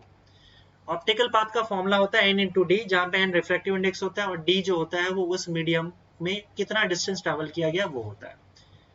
तो d लिखने की जरूरत नहीं है, आप सीधा d1 is equal to 3 centimetre लिख सकते हो। तो n1 रिफ्रैक्टिव इंडेक्स 1.6 हो जाएगा, d1 का value 3 centimetre, n2 refractive index 1.25 और d2 की जगह पे x डाल दो, बस x मिल गया आपको।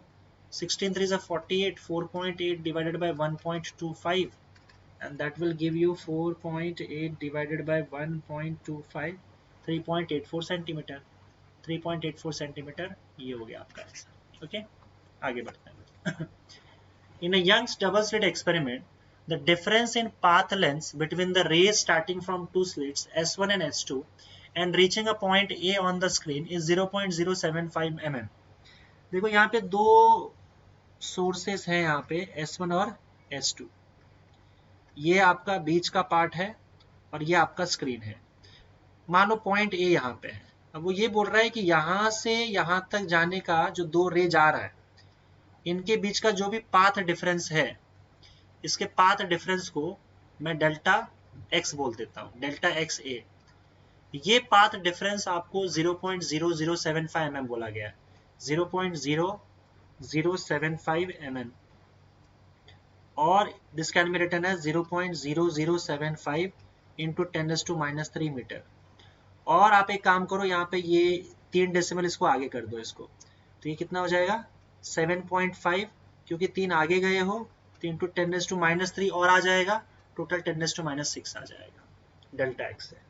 ये पाथ डिफरेंस है इन दोनों के रे के बीच का। उसके बाद देखो क्या बोला है, एंड रीचिंग अनदर पॉइंट, यही दो रे अगर दूसरे पॉइंट बी पे जा रहे हैं on the screen on the other side of the central fringe. देखो यहाँ पे सेंट्रल फ्रिंज होता है, इसके दूसरे साइड, इस साइड तो ए है, इसके दूसरे साइड में बी होता है। अगर ये दोनों रे यहाँ पे आते हैं तब इनका जो पाथ डिफरेंस होता है डेल्टा एक्स बी, इसको मैं ले रहा हूं, ये पाथ डिफरेंस आपका 0.0015 mm है, that is equal to 0.0015 into 10⁻³ metre into 10⁻³ metre, या फिर से डेसिमल 3 आगे शिफ्ट कर दोगे तो 1.5 इंटू 10⁻⁶ मीटर, ये भी हो जाएगा। ये इन दोनों रे के बीच का पाथ डिफरेंस है जो पॉइंट बी पर आ रहा है, समझे? तो ये पाथ डिफरेंस बी वाला और ये पाथ डिफरेंस आपका ए वाला। ठीक है, आगे। How many bright and dark fringes are observed between A and B if the wavelength of light is 6000 angstrom unit? इसको भी कन्वर्ट ही कर लो, 6000 मतलब 6000 इंटू 10⁻10 मीटर, और पीछे आ जाओगे तो 3 0 कैंसिल कर दोगे तो 6 बचेगा, और यहाँ पे 3 से कम हो जाएगा, 6 इंटू 10⁻7 मीटर, ये आपका लैम्डा आ गया। अगर लैम्डा इतना है तो पूछा ये गया है कि ये ए और बी के बीच में कितने ब्राइट फ्रिंजेस बनेंगे और कितने डार्क फ्रिंजेस बनेंगे। ये पता करने के लिए तुम्हें ये पता करना होगा कि भाई ये जो आपका पॉइंट ए और पॉइंट बी है, पहले तो वो पॉइंट ए और पॉइंट बी पे ब्राइट फ्रिंज बन रहा है कि डार्क फ्रिंज बन रहा है, सॉरी, पहले तो ये पता करना पड़ेगा। दूसरी बात ये है कि ये कौन सा ब्राइट फ्रिंज है कौन सा डार्क फ्रिंज है। जैसे मुझे पता चल गया कि ए जो है चौथा ब्राइट फ्रिंज है और बी जो है वो तीसरा ब्राइट फ्रिंज है, तो अब तो इनके बीच का मैं गिन ही लूंगा ना, चौथा है इसका मतलब इसके पहले और 3 ब्राइट फ्रिंज होगा, तीसरा है इसका मतलब इसके पहले और 2 ब्राइट फ्रिंज होगा, तो बस इनके बीच का जो भी ब्राइट फ्रिंजेस है, और एक ब्राइट है तो उसके बाद एक डार्क होगा, तो ब्राइट और डार्क फ्रिंजेस आप गिन लोगे। तो पहले चीज आपको ये पता करनी है कि पॉइंट ए और पॉइंट बी पर ब्राइट फ्रिंज बनेगा या डार्क फ्रिंज बनेगा। दूसरी बात आपको ये पता करनी है कि वो कौन सा ब्राइट फ्रिंज है और कौन सा डार्क फ्रिंज है, चौथा, पांचवा, 10वां, 50वां, पता नहीं कौन सा। तो ये पता करते हैं। तो पहले हम पता कर लेते हैं पॉइंट ए का, फॉर पॉइंट ए। चलिए देखते हैं, आराम से करो क्वेश्चन, टेंशन नहीं लेना है इसका। तो तुम करना क्या, तुम बस एक तरीका याद रखो कि अगर मुझे पता करना है कि ये ब्राइट है कि डार्क है, तो आप क्या करो, इसके पाथ डिफरेंस से इसके वेवलेंथ को डिवाइड कर, लाइट के वेवलेंथ को डिवाइड कर दो।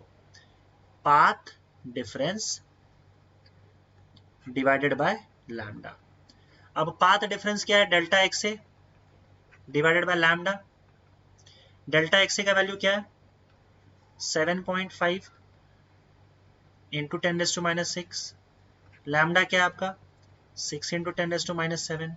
तो एक जीरो यहाँ पे और डाल दोगे तो 75 डिवाइडेड बाय 6 आ जाएगा। 75 डिवाइडेड बाय 6 यहाँ पे लिख देता हूँ मैं, 75 डिवाइडेड बाय 6। और इसको आप पॉइंट में मत रखना, टेक्स्ट बुक में शायद पॉइंट के हिसाब से सॉल्व किया है, जो भी मैं आपको बता रहा हूँ अपना तरीका, इसको आप पॉइंट में सॉल्व मत करना। आप क्या करो, जो सबसे कम रेशियो वो निकाल लो। तो सबसे कम रेशियो उसका और नीचे जाएगा क्या, 3 से डिवाइड हो सकता है, 3 2 6, 3 2 6 और 3 3 3 25, 3 से 75 होता है, तो 25/3 आ जाएगा। तो इसका मतलब पाथ डिफरेंस अपॉन लैम्डा का वैल्यू कितना आ गया, 25/2। तो that will be equal to path difference is equal to 25/2 lambda. 2 को इसके पास लेके चले जाओ तो ये हो जाएगा 25 λ/2। नाउ आपको अगर याद होगा, मैंने सुपरपोजिशन ऑफ वेव में आपको बताया था कि भाई अगर पाथ डिफरेंस λ/2 का ऑड मल्टीपल है, देखो ये ऑड है, पाथ डिफरेंस आपका क्या आ गया पॉइंट ए पर, ये पॉइंट ए की बात हो रही है, पाथ डिफरेंस पॉइंट ए पे क्या आ गया, 25 टाइम्स λ/2, मतलब odd multiple of λ/2। Textbook में अलग तरीके से लिखा हुआ है, पर मैं अपने हिसाब से बता रहा हूँ, मैंने जैसा पढ़ाया है। अगर ऑड मल्टीपल ऑफ λ/2 होता है तो इसका मतलब ये डिस्ट्रक्टिव इंटरफेरेंस का कंडीशन है। डिस्ट्रक्टिव इंटरफेरेंस पे कंडीशन क्या होता है, that your path difference should be odd multiple of λ/2। तो ऑड नंबर आ रहा है, ऑड मल्टीपल ऑफ λ/2, इसका मतलब point A will be dark, point A is dark, इस पर डार्क फ्रिंज बन रहा है, ठीक है। और इसको अगर आप कंपेयर करोगे, path difference is equal to 2n-1 λ/2, यहाँ पे हमने 2n-1 λ/2 लिया था, तो कंपेयर करोगे तो आप देख सकते हो 2n-1 की जगह पे क्या आ रहा है, 25 आ रहा है। So 2n-1 will be equal to 25, so 2n is equal to 26, so n is equal to 13। इसका मतलब point A is 13th dark fringe, ये इंपॉर्टेंट है, point A is 13th dark fringe. तो हमें ये पता चल गया कि पॉइंट ए जो है वो 13th डार्क फ्रिंज है। उसी तरीके से आप पॉइंट बी का भी पता कर लो, फिर हम आगे का काम तो कर ही लेंगे। तो पॉइंट बी की अगर मैं बात की जाए, अब बात करते हैं point for point B.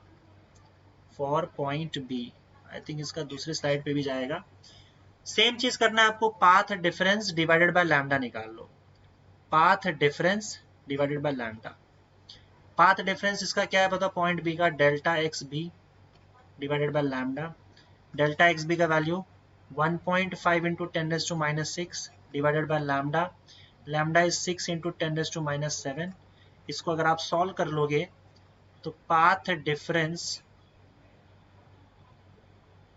Divided by lambda will give you 15/6, that is equal to 3 2 6 और 3 5 15। इसका मतलब आपका path difference is equal to 5/2 lambda आ गया, ठीक है। ये पॉइंट बी के लिए 5/2 लैम्डा को भी कैसे लिख सकते हो आप बताओ, path difference is equal to 2 side में दे दो 5 λ/2। अगेन यहाँ पे क्या आया, ऑड मल्टीपल ऑफ λ/2। तो इसका मतलब पॉइंट बी भी क्या है, पॉइंट बी इज डार्क, क्योंकि अगेन यहाँ पे डिस्ट्रक्टिव इंटरफेरेंस का कंडीशन ही आ रहा है।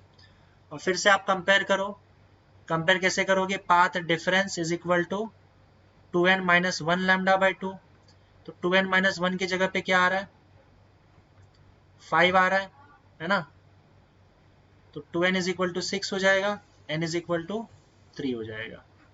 तो इसका मतलब क्या है, b यहाँ पे b is third dark fringe, b पर थर्ड डार्क फ्रिंज बन रहा है, समझे, बी पर आपका थर्ड डार्क फ्रिंज बन रहा है। मैं एक काम करता हूँ, इसको नेक्स्ट स्लाइड में लेके चलता हूँ, just a second. I hope आप लोगों को सारी चीज़ें दिख रही होंगी, अगर यहाँ पे कुछ मिस हो गया रहेगा तो देख लेना आप। तो उसको नेक्स्ट स्लाइड पे लेके चल रहा हूँ, यहाँ पे थोड़ा सा हो चुका है कंप्लीट, जस्ट अ सेकेंड, एक मिनट रुक जाओ।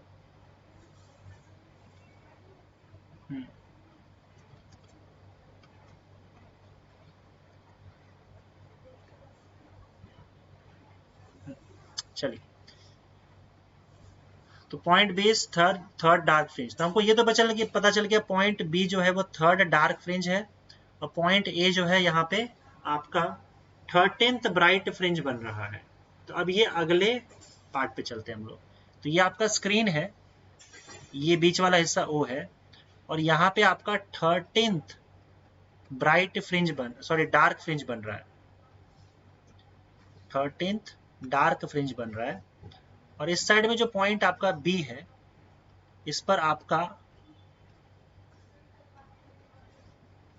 थर्ड डार्क फ्रिंज बन रहा है। अब मुझे पता है कि देखो बीचों बीच जो होता है वो ब्राइट होता है, ये आपका फर्स्ट ब्राइट होगा, ये सेंट्रल ब्राइट बोलते हैं इसको, बीचों बीच। अब डार्क, थर्ड डार्क है, तो हमें पता है थर्ड डार्क के बाद क्या होगा, देखो ये ब्राइट है, ब्राइट के बाद यहाँ पे फर्स्ट डार्क होगा, ये आपका फर्स्ट डार्क, ये उसके बाद फिर वापस से ब्राइट आ जाएगा। एक सेकेंड ना, इसको बना लेता हूँ अच्छे से। तो आपका ब्राइट है, ब्राइट के बाद फिर क्या होगा, डार्क होगा, फिर उसके बाद ब्राइट होगा, फिर डार्क होगा। क्या हो रहा है भाई, देखो ये थर्ड डार्क है ना, तो बीच में यहाँ पे सेकेंड डार्क होगा कहीं पे, और यहाँ पे फर्स्ट डार्क होगा। तो ब्राइट के जस्ट बाद डार्क आएगा, फर्स्ट डार्क, उसके बाद फिर आपका ब्राइट आएगा, और उसके बाद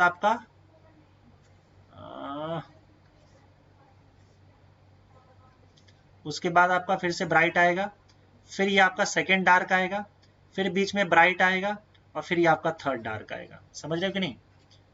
तो यहाँ पे देखो कि आपका ब्राइट, बीचों बीच ब्राइट, फिर ये डार्क आया, फिर ब्राइट, फिर ये डार्क आया, और उसके बाद फिर से बीच में ब्राइट आएगा, ये बीचों बीच ब्राइट आएगा। ठीक है, तो ये डार्क ब्राइट और फिर ये डार्क, थर्ड डार्क। तो हमें पता है कि अगर मान लो 3 डार्क यहाँ पे दिखा है, तो इस 3 डार्क के बीच में 2 ब्राइट्स भी आएंगे। ध्यान दो, 3 डार्क अगर है, 3 डार्क्स 2 brides in between, 2 brides in between, 3 dark है तो उसके बीच में 2 ब्राइट्स होंगे।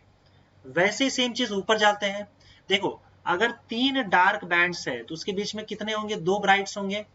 अब यहाँ पे 13 डार्क्स है, तो उसके बीच में कितना होगा, 12 ब्राइट्स होगा। तो इसका मतलब ए से लेकर बी तक अगर मैं बीचों बीच देखूं, तो इस हिस्से में 12 ब्राइट्स आ रहा है, और नीचे वाले हिस्से में 2 ब्राइट्स आ रहा है, राइट। और बीचों बीच एक ब्राइट है, इसको हमने गिना ही नहीं है, वो तो नीचे से गिना है ना। देखो ये एक ब्राइट, ये एक ब्राइट, 2 ब्राइट आ गया यहाँ पे, और ऊपर टोटल 12 ब्राइट्स होंगे, और बीचों बीच एक हमेशा सेंट्रल ब्राइट फ्रिंज होता है। तो टोटल ब्राइट्स कितने हो गए, टोटल ब्राइट फ्रिंजेस कितने हो गए, 13 डार्क के बीचों बीच 12, और 3 डार्क के बीचों बीच 2, और प्लस एक सेंट्रल ब्राइट फ्रिंज, कितना हो गया, 15 ब्राइट फ्रिंजेस। ठीक है, यहाँ पे सीधा 15 लिखो, कोई दिक्कत नहीं, 15 ब्राइट फ्रिंजेस। और डार्क फ्रिंजेस कितने होंगे, इन्होंने बीच में बोला है, बिटवीन बोला है, तो भाई देखो बीच में तो डार्क फ्रिंज होता नहीं है, तो ऊपर 13 डार्क फ्रिंजेस हो गए, नीचे टोटल डार्क फ्रिंजेस देख लेते हैं। टोटल डार्क फ्रिंजेस ऊपर 13 हो गए और नीचे 3 हो गए, ऊपर 13 नीचे 3, तो टोटल कितने हो गए, 16 हो गए। लेकिन आपको करना क्या है कि जो ये बी और ए वाला डार्क फ्रिंजेस है इसको काउंट नहीं करना है, क्योंकि इनके बीच में बोला गया है, बिटवीन ए एंड बी। तो बिटवीन ए एंड बी बोला गया है, इसका मतलब -2 कर दो, तो कितना हो जाएगा बताओ, 14 डार्क, 15 ब्राइट और 14 डार्क फ्रिंजेस ए और बी के बीच में। तो थोड़ा इंटरेस्टिंग था, ये कॉम्प्लिकेटेड था, ज्यादा प्रॉब्लम दे रहे तो आप इसको छोड़ देना, बाकी करोगे ढंग से तो हो जाएगा। आगे बढ़ते हैं अगले क्वेश्चन की तरफ। अब बात करते हैं डाइफ्रैक्शन की। तो डाइफ्रैक्शन में देखो एक सिंगल स्लिट होता है, सिंगल स्लिट डाइफ्रैक्शन, ये आपके सिलेबस में है, और इसमें ब्राइट और डार्क फ्रिंजेस का कंडीशंस आपको देके रखा हुआ है। तो अगर मैं मिनिमा की बात करूं तो यहाँ पे डार्क को मिनिमा बोलते हैं और ब्राइट को मैक्सिमा बोलते हैं। तो डार्क का कंडीशन पोजीशन ऑफ मैक्सिमा जो है, मैक्सिमा मतलब ब्राइट फ्रिंजेस, मैक्सिमा का पोजीशन आपको ये देके रखा हुआ है n lambda D by D, और इसमें गड़बड़ कर दिया हम लोगों ने, मैक्सिमा लिख दिया मैंने, यहाँ पे गलत लिखा हुआ है, एक सेकंड, जस्ट अ सेकेंड, इधर लिख दिया है मैक्सिमा, ये मैक्सिमा नहीं आएगा, it is minima, position of minima, और मैक्सिमा यहाँ पे आपका, ये रहा आपका मैक्सिमा, ये उल्टा लिख दिया था। तो मिनिमा का पोजीशन का फॉर्मूला आपको यहाँ पे है, इसमें हमने वाई एन डैश लिख के रखा हुआ है, और मैक्सिमा का पोजीशन का फॉर्मूला यहाँ पे है। बाकी दूसरे कंडीशंस भी है, जैसे मान लो ये वाई एन जो है वो डिस्टेंस है मैक्सिमा का, और थीटा एन उसका एंगुलर सेपरेशन, जैसे हमने एंगुलर सेपरेशन देखा था, तो यहाँ पे एंगुलर सेपरेशन का आपको ये फॉर्मूला मिल जाएगा, या फिर ये वाला फॉर्मूला यहाँ पे आप देख सकते हो, ये कंडीशन है आपका मिनिमा का, a sine theta is equal to N lambda, और साइन थीटा को थीटा लिखा जा सकता है क्योंकि थीटा बहुत छोटा होता है, तो sine theta can be written as theta. तो ये कंडीशन है मिनिमा का, और ये कंडीशन है मैक्सिमा का, a sine theta is equal to 2n + 1 lambda by 2। याद रखना n जो है भले ही यहाँ पे प्लस दिख रहा है, लेकिन n जो है किसी रीजन की वजह से 1 से स्टार्ट होता है, और यहाँ पे भी आपका n का वैल्यू जो है वो 1 से स्टार्ट होता है, ठीक है, first maxima, second minima, third minima, ऐसे। तो ये कंडीशंस आपको देख रहा है, a sine theta is equal to n + 1 lambda by 2 होगा, तो साइन थीटा को तुम थीटा लिख सकते हो, a theta is equal to 2n + 1 lambda by 2, ठीक है। आप देख सकते हो इक्वेशन जो है, जो इंटरफेरेंस में था मैक्सिमा का, यहाँ पे मिनिमा हो जाता है, मिनिमा का यहाँ वहां पे मैक्सिमा जैसा इक्वेशन है। लैम्डा बाई 2 का ऑड मल्टीपल मैक्सिमा के लिए है, पर वहां पे मिनिमा के लिए था, मतलब डार्क फ्रिंज के लिए था। यहाँ पे देखो इवन मल्टीपल ऑफ लैम्डा, जो कि कंडीशन यहाँ पे मिनिमा के लिए है, लेकिन अपना जो इंटरफेरेंस था वहां पे मैक्सिमा यानी कि ब्राइट बैंड के लिए, तो थोड़ा उल्टा केस हो जाता है यहाँ पे। और वहां पे देखो yn is equal to lambda D by n lambda D by D जो था वो ब्राइट फ्रिंजेस के लिए था, पर यहाँ पे मिनिमा के लिए। और ये ऑड 2n माइनस, वहां पे क्या था 2n माइनस 1 था, यहाँ पे 2n 1 + 1 आ रहा है, लैम्डा डी अपॉन 2a। वहां पे ये चीज डार्क फ्रिंजेस के लिए था, यहाँ पे मैक्सिमा के लिए, इक्वेशन थोड़ा सा उल्टा है। और यहाँ पे जो सेंट्रल मैक्सिमा आपको दिख रहा है, देखो ये जो ग्राफ आपको देख सकते हो, ये इंटेंसिटी का ग्राफ है, तो बीच में आपका सेंट्रल मैक्सिमा यहां से लेकर यहां तक पूरा फैला हुआ है, ठीक है, और ये बीचों बीच लाइन है, तो ये फर्स्ट मिनिमा है, जो ग्राफ नीचे जा रहा है ना, ये फर्स्ट मिनिमा है। तो सेंटर से लेकर फर्स्ट मिनिमा मतलब y1 है ना, y1 डैश बोलते हैं इसको, y1 डैश। तो y1 डैश का वैल्यू चाहिए तो आपको इस इक्वेशन से मिल जाएगा, पोजीशन ऑफ मिनिमा से n का वैल्यू 1 डाल दो, लैम्डा डी बाई आ जाएगा। अब ये जो फर्स्ट मिनिमा ऊपर है और फर्स्ट मिनिमा नीचे है, इसके बीच का जो पूरा गैप है वो आपको सेंट्रल मैक्सिमा का पूरा डिस्टेंस दे देगा, सेंट्रल मैक्सिमा का विड्थ, जिसको बोलते हैं width of central maxima. First minima ऊपर, फर्स्ट मिनिमा नीचे, उसके बीच का डिस्टेंस, तो ये y1 डैश का डबल हो जाएगा, और इसका वैल्यू आपका आ जाता है 2 lambda D by A, width of central maxima. इतनी चीजें हैं यहाँ पे फॉर्मूला में। अब आप क्वेश्चंस के और बढ़ते हैं। तो देखो क्वेश्चन क्या है यहाँ पे, in front of a diffraction by a narrow slit a screen is placed at a distance of 2 metre from the lens. तो अब देखो इसमें कैसा होता है ना कि बीच में एक लेंस डाला जाता है, और ये आपका सोर्स है, उसका विड्थ ए है, स्लिट का विड्थ ए है, लेकिन लेंस और सोर्स के बीच का डिस्टेंस नेग्लिजिबल होता है। तो अगर मैं स्क्रीन की बात करूं तो चाहे वो बोले लेंस और स्क्रीन के बीच का डिस्टेंस तो भी मैं डी लूंगा, या फिर वो सोर्स या स्लिट और स्क्रीन के बीच का डिस्टेंस बोले तो भी मैं डी ही लूंगा। स्क्रीन और लेंस के बीच का डिस्टेंस, स्क्रीन और स्लिट के बीच का डिस्टेंस एक ही माना जाएगा डी, और ये डी का वैल्यू उन्होंने 2 मीटर देके रखा हुआ है। To obtain the diffraction pattern, if the slit width is 0.2 mm, slit width मतलब ए का वैल्यू अगर 0.2 mm है, that is equal to 0.2 multiplied by 10⁻³ metre है, and first minimum is 5 mm। First minimum मतलब y1 डैश वो 5 mm है, और you can write 5 into 10⁻³ mm metre on either side of the central maximum. Find the wavelength of light. Light का wavelength आपको ढूंढना है, मतलब लैम्डा ढूंढना है। तो चलो ये मिनिमम का फॉर्मूला यूज कर लेंगे, और क्या, ठीक है। मिनिमम का फॉर्मूला क्या होता है, Y N is equal to Y n dash is equal to N lambda D by D. ये मिनिमम का फॉर्मूला है, सॉरी डी नहीं, यहाँ पे ए होता है, n lambda D by A. ये मिनिमम का फॉर्मूला है, मिनिमा। देखो यहाँ पे देखे रखा है पोजीशन ऑफ मिनिमा। हमको फर्स्ट मिनिमा का पोजीशन बताया गया है, हमको दे के रखा है फर्स्ट मिनिमा का क्या पोजीशन है। तो हम क्या करेंगे, n का वैल्यू 1 डाल देंगे। फॉर फर्स्ट मिनिमा n का वैल्यू 1 डाल दो, तो आपको y1 डैश का वैल्यू मिल जाएगा लैम्डा डी बाय ए। y1 डैश का वैल्यू देके रखा है आपको 5 into 10⁻³ लैम्डा का वैल्यू आपको पता करना है, डी का वैल्यू आपको दिया हुआ है 2 मीटर, और ए का वैल्यू आपका 0.2 into 10⁻³ हो जाएगा। तो यहाँ से आपको लैम्डा का वैल्यू मिल जाएगा 2 1 2 0.1 10⁻⁴ हो जाएगा। तो यहाँ पे 5 into 10⁻⁷ मीटर हो जाएगा। तो 5 into 10⁻⁷ मीटर पे छोड़ सकते हो, या फिर आप 3 0 इसमें और ऐड कर दो ताकि ये 10⁻10 मीटर हो जाए, ताकि आप इसको 5000 एंगस्ट्रॉम यूनिट लिख सकते हो। ठीक है, सिंपल। आगे बढ़ते हैं।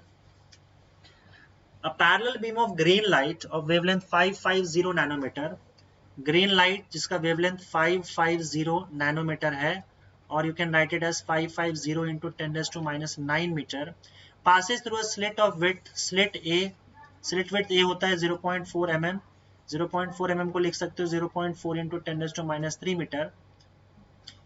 The intensity pattern of the transmitted light is seen on a screen which is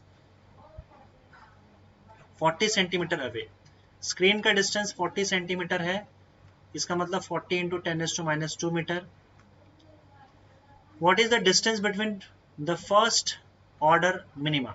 What is the distance between two first order minima? अच्छा, ये क्वेश्चन यहाँ पे देखो क्या है, दो फर्स्ट ऑर्डर मिनिमा के बीच का डिस्टेंस क्या है।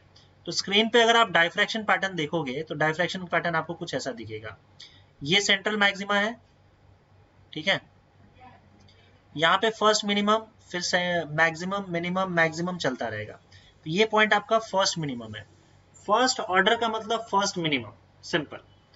और ये सेंटर है, और उसके बाद फिर से यहाँ पे फर्स्ट मिनिमम आएगा, और फिर मैक्सिमम मिनिमम मैक्सिमम मिनिमम चलता रहेगा। अब ये फर्स्ट मिनिमम नीचे से है, और ये फर्स्ट मिनिमम ऊपर से है, इसी को फर्स्ट ऑर्डर बोल रहा है वो। तो वो बोल रहा है कि ये दोनों फर्स्ट ऑर्डर मिनिमा के बीच का डिस्टेंस क्या है, मतलब ये डिस्टेंस की बात कर रहा है वो। और हम जानते हैं कि ये डिस्टेंस को WC बोलते हैं, that is width of central maximum. तो एक्चुअली में वो विड्थ ऑफ सेंट्रल मैक्सिमम ही ढूंढने के लिए कह रहा है, इन शॉर्ट। और विड्थ ऑफ सेंट्रल मैक्सिमम का तो मैंने बताया फॉर्मूला है 2 lambda D by A. Values डालो, काम खत्म करो। 2 मल्टीप्लाइड बाय लैम्डा का वैल्यू 550 into 10⁻⁹, कैपिटल डी का वैल्यू 40 into 10⁻², और ए का वैल्यू आपका आ जाएगा 0.4 into 10⁻3। तो अगर यहाँ से दो, अब अपने हिसाब से मैं इसको सॉल्व कर लेना, तुम अपने हिसाब से सॉल्व कर लेना। अगर मैं यहाँ ऊपर नीचे यहाँ पे अगर सपोज करो मैं 10 से मल्टीप्लाई करता हूँ, तो 10 से या 100 से मल्टीप्लाई करता हूँ तो 10⁻⁵ हो जाएगा, और ये कैंसिल हो जाएगा। 10⁻⁵, 9 2 11 में से 5 गया तो 6, इसका मतलब 2 into 550 मल्टीप्लाइड बाय 10⁻⁻6 हो जाएगा ये, ठीक है। 55 2 से कितना होता है 110, 0 into 10⁻⁶, और 1 into 10⁻⁴ मीटर। या एक पीछे चले जाओगे तो 1.1, पीछे गए तो 10 से मल्टीप्लाई करना पड़ेगा, 10 से मल्टीप्लाई करोगे तो 10⁻³ मीटर हो जाएगा। ये आपका आंसर आ गया, width of central maximum. 10⁻³ metre को हम लोग मिलीमीटर भी लिख सकते हैं, इसलिए आंसर आपका 1 mm दिखा रहा है, समझे। चलिए आगे बढ़ते हैं अगले क्वेश्चन की तरफ। Monochromatic electromagnetic radiation, monochromatic electromagnetic radiation from a distant source passes through a slit, single slit है मतलब डायफ्रैक्शन ही होगा। The diffraction pattern is observed on a screen 2.5 metre, screen distance आपका 2.5 मीटर है from the slit. If the width of the central maximum, if the width of the central maximum is 6 mm, that is equal to 6 into 10 raised to minus 3 meter, what is the slit width if the wavelength is? अच्छा, अगर slit width ए क्या है, अगर, अब अलग अलग question है। पहला, अगर आपका वेवलेंथ 500 नैनोमीटर हुआ तो भाई आपका वेवलेंथ अगर 500 नैनोमीटर है तो इसके लिए स्लिट विड्थ का वैल्यू निकाल लो। 500 नैनोमीटर का मतलब होगा 500 into 10 raise to minus 9 metre. तो स्लिट विड्थ का पहले हम लोग फॉर्मूला निकाल लेते हैं। तो आपका विड्थ ऑफ सेंट्रल मैक्सिमम का फॉर्मूला है 2 lambda D by a, 2 lambda D by a. तो यहाँ से आपको ए का वैल्यू मिल जाएगा 2 lambda D upon W C. बस यही फॉर्मूला बार बार यूज करो और ए का वैल्यू निकाल लो। 2 मल्टीप्लाइड बाय लैम्डा का वैल्यू दिया हुआ है इस बार 500 इंटू 10 रेज़ टू माइनस 9, ये देखो जो दिया हुआ है आपको नैनोमीटर। और कैपिटल डी का वैल्यू फिक्स है 2.5 और width of central maximum 6 into 10 raise to minus 3। तो चलो भाई इसको सॉल्व कर लो। 2.5 मल्टीप्लाइड बाय 2 हो जाएगा 5, 5 5 से 25, 25 डिवाइडेड बाय 6, तो 25 divided by 6 will give you 4.167, 4.167। बचा यहाँ पे 2 जीरो, तो 10 रेज़ टू माइनस 7 हो जाएगा, 10 रेज़ टू माइनस 7 होगा 10 रेज़ टू माइनस 3, तो 10 रेज़ टू माइनस 4 हो जाएगा। 10 रेज़ टू माइनस 4 मैं यहीं पे छोड़ता हूँ उसको, मीटर मिलीमीटर इस सब में कन्वर्ट करने की जरूरत नहीं है, ऐसा यूनिट में लिख दिया काफी है। बी पे चलते हैं। अब ये एक्चुअली में 0.4167 mm हो जाएगा, क्योंकि 10 रेज़ टू माइनस 1 मल्टीप्लाई करोगे इसमें से निकाल के तो ये 0.4167 हो जाएगा और ये 10 रेज़ टू माइनस 3 मीटर बचेगा। 10 रेज़ टू माइनस 3 मीटर को तुम mm लिख सकते हो, मिलीमीटर, पर इतना करने की जरूरत नहीं है, ऐसा यूनिट में लिखा काफी है। सेकंड केस में बस वेवलेंथ चेंज हो जाएगा। इस बार अब वेवलेंथ क्या होगा बताओ। सेकंड केस में 50 माइक्रोमीटर बोला हुआ है। माइक्रोमीटर का मतलब होता है 10 रेज़ टू माइनस 6 से मल्टीप्लाई कर दो, मीटर में कन्वर्ट हो जाएगा। और ए का ये वैल्यू हम फिक्स कर देंगे। आपका ए का फॉर्मूला क्या है यहाँ पे 2 lambda D upon W C. तो 2 लैम्डा इस बार 50 इंटू 10 रेज़ टू माइनस 6 है, डी का वैल्यू वही 2.5 और डब्ल्यू सी का वैल्यू भी फिक्स है 6 into 10 raise to minus 3।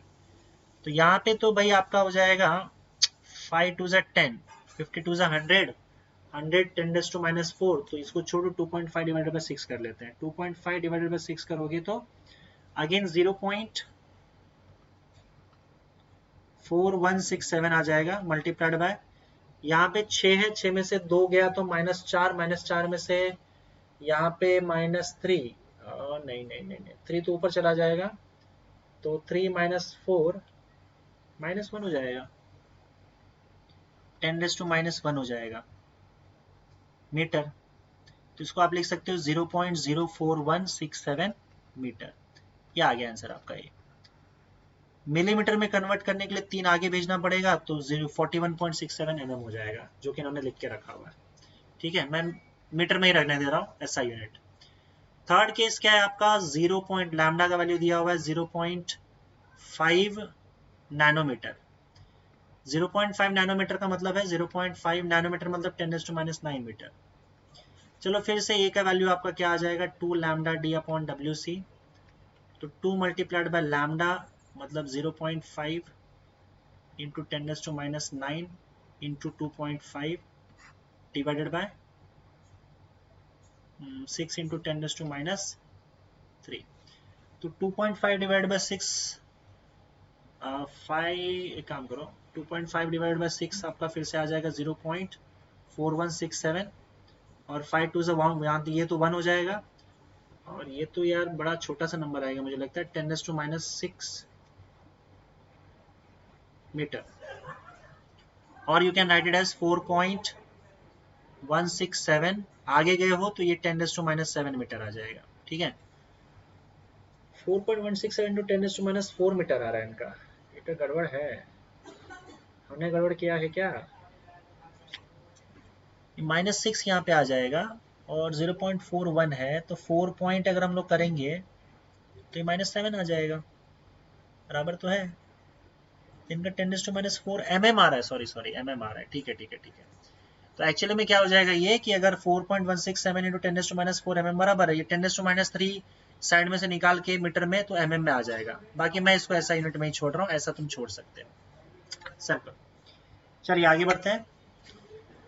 Last के से कुछ क्वेश्चंस यहाँ पे 2-4 क्वेश्चंस। ये आपका है जो रिजॉल्विंग पावर है, तो आपको यहाँ पे 3 फॉर्मूले याद रखने, रिजॉल्विंग पावर और लिमिट ऑफ रेजोल्यूशन के। Limit of resolution for microscope with non luminous object. अगर आपके पास नॉन ल्यूमिनस ऑब्जेक्ट है तो लिमिट ऑफ रेजोल्यूशन का फॉर्मूला होगा lambda upon 2n sin alpha, जहां पे n sin अल्फा को न्यूमेरिकल अपर्चर बोलते हैं, ठीक है। n रिफ्रैक्टिव इंडेक्स है, और आपका जो ये एंगल यहाँ पे अल्फा जो है, यहाँ पे मैंने बताया है कि दोनों रेज जो है, जो दो ऑब्जेक्ट है उसके बीच में कितना एंगल बन रहा है इस लेंस पे, वो आपका 2 अल्फा है, ठीक है। तो यहाँ पे आप देखो कि अगर मान लो आपको कुछ नहीं दिया हुआ है कोई मीडियम, तो आप मीडियम एयर या वैक्यूम मान के चलोगे और रिफ्रैक्टिव इंडेक्स का वैल्यू 1 मान के चलोगे, राइट, ठीक है। ये हो गया limit of resolution. Limit of resolution का सीधा अगर आप रेसिप्रोकल लोगे तो आपको रिजॉल्विंग पावर मिल जाएगा। Resolving power 1/a that is 2 numerical aperture for alpha, या फिर 2n sin alpha upon lambda, 2 numerical aperture upon lambda और 2n sin alpha upon lambda. ये हो गया रिजॉल्विंग पावर ऑफ माइक्रोस्कोप, जिसमें आपका ऑब्जेक्ट नॉन ल्यूमिनस है, जिसके पास खुद का लाइट नहीं है। अगर सेल्फ ल्यूमिनस ऑब्जेक्ट है तो कुछ फर्क नहीं पड़ेगा, बस 1.22 मल्टीप्लाई कर देना है, या फिर 0.61 लैम्डा अपॉन न्यूमेरिकल अपर्चर, ठीक है, ये आ जाएगा। न्यूमेरिकल अपर्चर अगेन क्या है, n sin अल्फा, और आपका रिजॉल्विंग पावर का फॉर्मूला क्या हो जाएगा इसी का, रेसिप्रोकल, तो न्यूमेरिकल अपर्चर अपॉन 0.61 लैम्डा, या फिर n sin alpha upon 0.61 lambda. ये हो गया माइक्रोस्कोप का। टेलीस्कोप का लिमिट ऑफ रेजोल्यूशन हम एंगल के टर्म्स में मेजर करते हैं, और फॉर्मूला सीधा है 1.22 lambda upon D. Lambda wavelength, D जो होता है वो उसके लेंस का जो है वो डायमीटर हो जाएगा, और रिजॉल्विंग पावर इसका उल्टा हो जाएगा 1/θ that is diameter upon 1.22 lambda.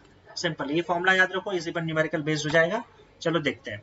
A star is emitting light at the wavelength of 5000 angstrom unit. 5000 angstrom unit, इसका मतलब आपका 5000 मल्टीप्लाइड बाय 10⁻⁻10 मीटर, और that can be written as 3 0 कम हो जाएगा 5 इंटू 10⁻7 मीटर का ये वेवलेंथ है आपका।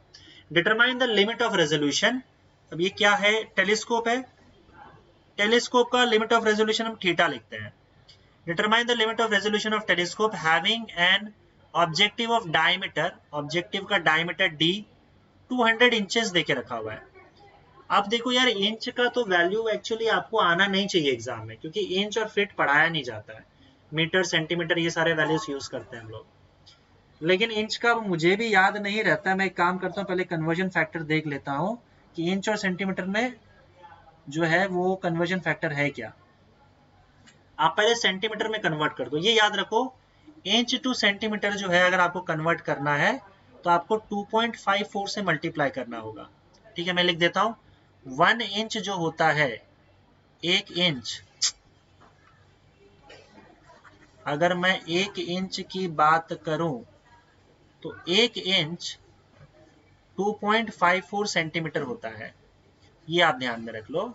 वैसे इंच वाला कॉन्सेप्ट तो नहीं आना चाहिए एग्जाम में, क्योंकि इंच हमको पढ़ाया नहीं जाता है। स्टिल अगर इनकेस कुछ हो जाए तो आप ध्यान में रखना। 1 inch is equal to 2.54 centimetre, इसका मतलब 200 इंच कितना होगा, 2.54 मल्टीप्लाइड बाय 200, और 2.54 multiplied by 200 will give you 508 centimetre. और इसको तुम मीटर में कन्वर्ट करोगे, क्योंकि आपका लैम्डा का हमने मीटर में कन्वर्ट किया है, तो 508 इंटू 10⁻⁻2 मीटर हो जाएगा। ये आपका डी आ गया। चाहिए क्या आपको, अब आपको थीटा चाहिए, लिमिट ऑफ रेजोल्यूशन, तो थीटा का फॉर्मूला हम जानते हैं। यहाँ पे देखो, थीटा का फॉर्मूला क्या है, 1.22 लैम्डा अपॉन डी टेलीस्कोप के लिए, 1.22 लैम्डा अपॉन डी, तो 1.22 multiplied by lambda, lambda lambda lambda किधर गया, हाँ, 5 इंटू 10⁻⁷ और डिवाइडेड बाय डी। डी क्या है, 508 मल्टीप्लाइड बाय 10⁻², तो ये आपका आ जाएगा 1.22 मल्टीप्लाइड बाय 5 डिवाइडेड बाय 508, तो ये हो जाएगा आपका 0.012 इंटू 10⁻⁷ और 2, तो ये -5 बचेगा। आप 2 डेसिमल और आगे ले लो, 1.2 कर दो, तो यहाँ पे 10⁻⁻2 मल्टीप्लाई करना है, वो 10⁻⁷ हो जाएगा। थीटा रेडियन में होगा, यही आपका लिमिट ऑफ रेजोल्यूशन आ गया, 1.2 इंटू 10⁻⁷ रेडियन। समझे? बढ़ते हैं आगे। फिर से टेलीस्कोप आया है। अ telescope has an objective of diameter, objective का डायमीटर, ऑब्जेक्टिव मतलब ऑब्जेक्टिव लेंस, ऑब्जेक्टिव लेंस का डायमीटर 2.5 मीटर है। एंगुलर रेजोल्यूशन बताओ कितना है, अगर लैम्डा का वैल्यू 5500 एंगस्ट्रॉम यूनिट है।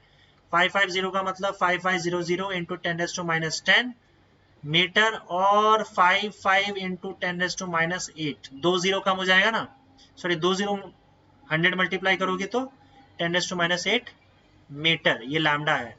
तो थीटा इज इक्वल टू वही सेम चीज 1.22 लैम्डा बाय डी।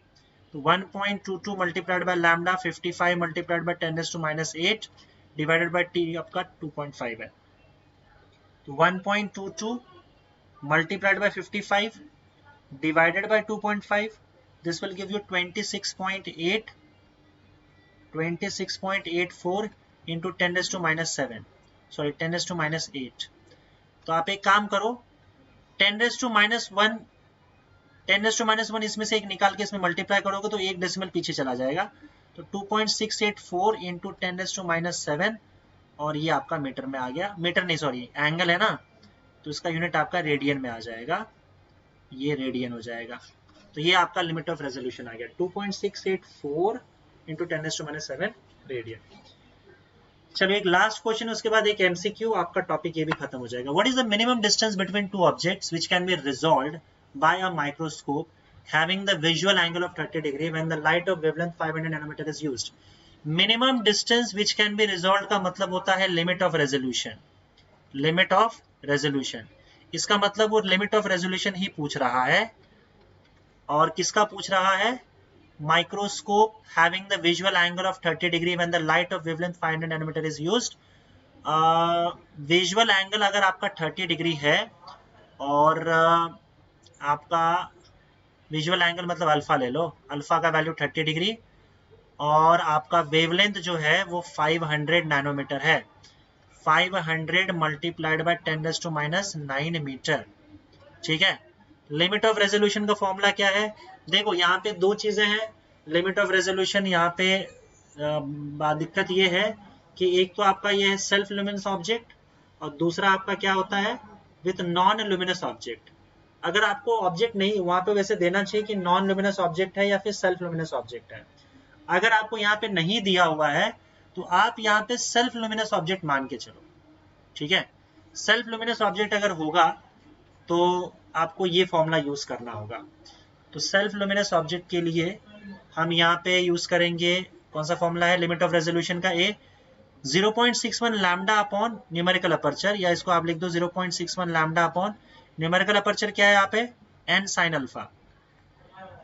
तो 0.61 lambda upon n sine alpha याद कर लो, 0.61 lambda upon n sine alpha.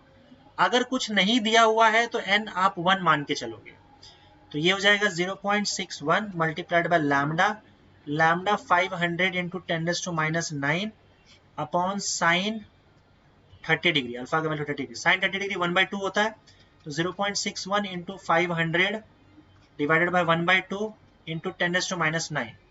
तो अब ये मल्टीप्लाई करोगे तो आपको a का वैल्यू मिल जाएगा 0.61 मल्टीप्लाइड बाय 2 मल्टीप्लाइड बाय 500, तो ये आपका आ रहा है 610। वैसे यहाँ पे सेल्फ लुमिनस कहीं लिखा हुआ नहीं है, लेकिन आप मान के चलो अगर नहीं दिया है तो सेल्फ लुमिनस मान के चलना कि वो सेल्फ लुमिनस है। तो जनरली अगर वर्ड यूज करते हो लोग स्टार्स यूज करते हैं, 2 स्टार के बीच का डिस्टेंस और समथिंग ऐसा, तो स्टार है तो सेल्फ लुमिनस है, लेकिन यहाँ दिया नहीं है, ये टेक्स्ट बुक का क्वेश्चन है, तो टेक्स्ट बुक में सेल्फ लुमिनस मान के सॉल्व किया गया है, तो वही मैं मान के चल रहा हूँ कि सेल्फ लुमिनस ऑब्जेक्ट्स हैं। तो a का वैल्यू आप इसको सॉल्व करोगे तो 610 मल्टीप्लाइड बाय 10⁻⁹ आ जाएगा, और आप 2 डेसिमल पीछे जाओगे 6.1, तो ये 10⁻⁷ बच जाएगा मीटर। ठीक है, और 6.1 इंटू 10⁻⁷ मीटर, ये आपका लिमिट ऑफ रेजोल्यूशन आ गया। ठीक है, चलिए एमसीक्यू है, लास्ट एमसीक्यू करते हैं, उसके बाद फिर विदा लेते हैं, और ये आपका वेव ऑप्टिक्स का भी न्यूमेरिकल्स हो गया खत्म।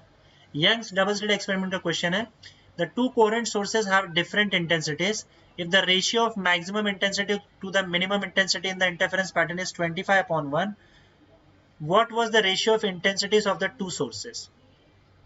दोनों सोर्सेज का रेशियो इंटेंसिटी का पूछा गया है, और हमें I max upon I minimum का वैल्यू दे के रखा हुआ है।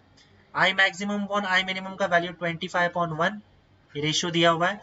अब आई मैक्सिमम अपॉन आई मिनिमम का जो वैल्यू है वो है आपका, हमको पता है root of I1 plus root of I2 का square upon root of I1 minus root of I2 का स्क्वायर। ये I maximum upon I minimum का रेशियो हम जानते हैं, हमने देखा था, that is equal to 25 divided by 1। Square root ले लो, ये स्क्वायर अगर हटेगा स्क्वायर रूट यहाँ पे आ जाएगा, तो root of I1 plus root of I2 upon root of I1 minus root of I2 हो जाएगा, and that will be equal to square root of 25/1 and that is equal to 5/1। तो ऐसे में आपका क्या हो जाएगा बताओ, ये root of I1 plus root of I2 will be equal to 5 times root of I1 minus root of I2, ये वहां भेज दिया उसको, तो ये हो जाएगा root of I1 plus root of I2 that is equal to 5 root of I1 minus 5 root of I2। तो ये आपका क्या हो जाएगा बताओ, अब ये रूट ऑफ I2 यहां लेके आ जाओ, तो ये 5 root of I2 plus root of I2 हो जाएगा, और ये रूट ऑफ I1 वहां लेके चले जाओ, तो 5 root of I1 minus root of I1 हो जाएगा, तो ये हो जाएगा 6 रूट ऑफ I2, ये हो जाएगा 4 रूट ऑफ I1। तो यहाँ पे देखो 2 2 जा 2 3 जा, तो 3 root of I2 will be equal to 2 root of I1, और दोनों तरफ स्क्वायर कर दो, तो 9I2 will be equal to 4I1 हो जाएगा, और I1 अपॉन I2 बोला गया है, तो ये 9/4 हो जाएगा। इसका मतलब I1 is to I2 का जो रेशियो है वो 9:4 आ जाएगा, दैट इज ऑप्शन। तो बच्चों वेव ऑप्टिक्स का भी न्यूमेरिकल्स आपका यहाँ पे होता है खत्म। अगली वीडियो में हम लोग अगले न्यूमेरिकल की बात करेंगे। Till then goodbye, take care, thank you, okay.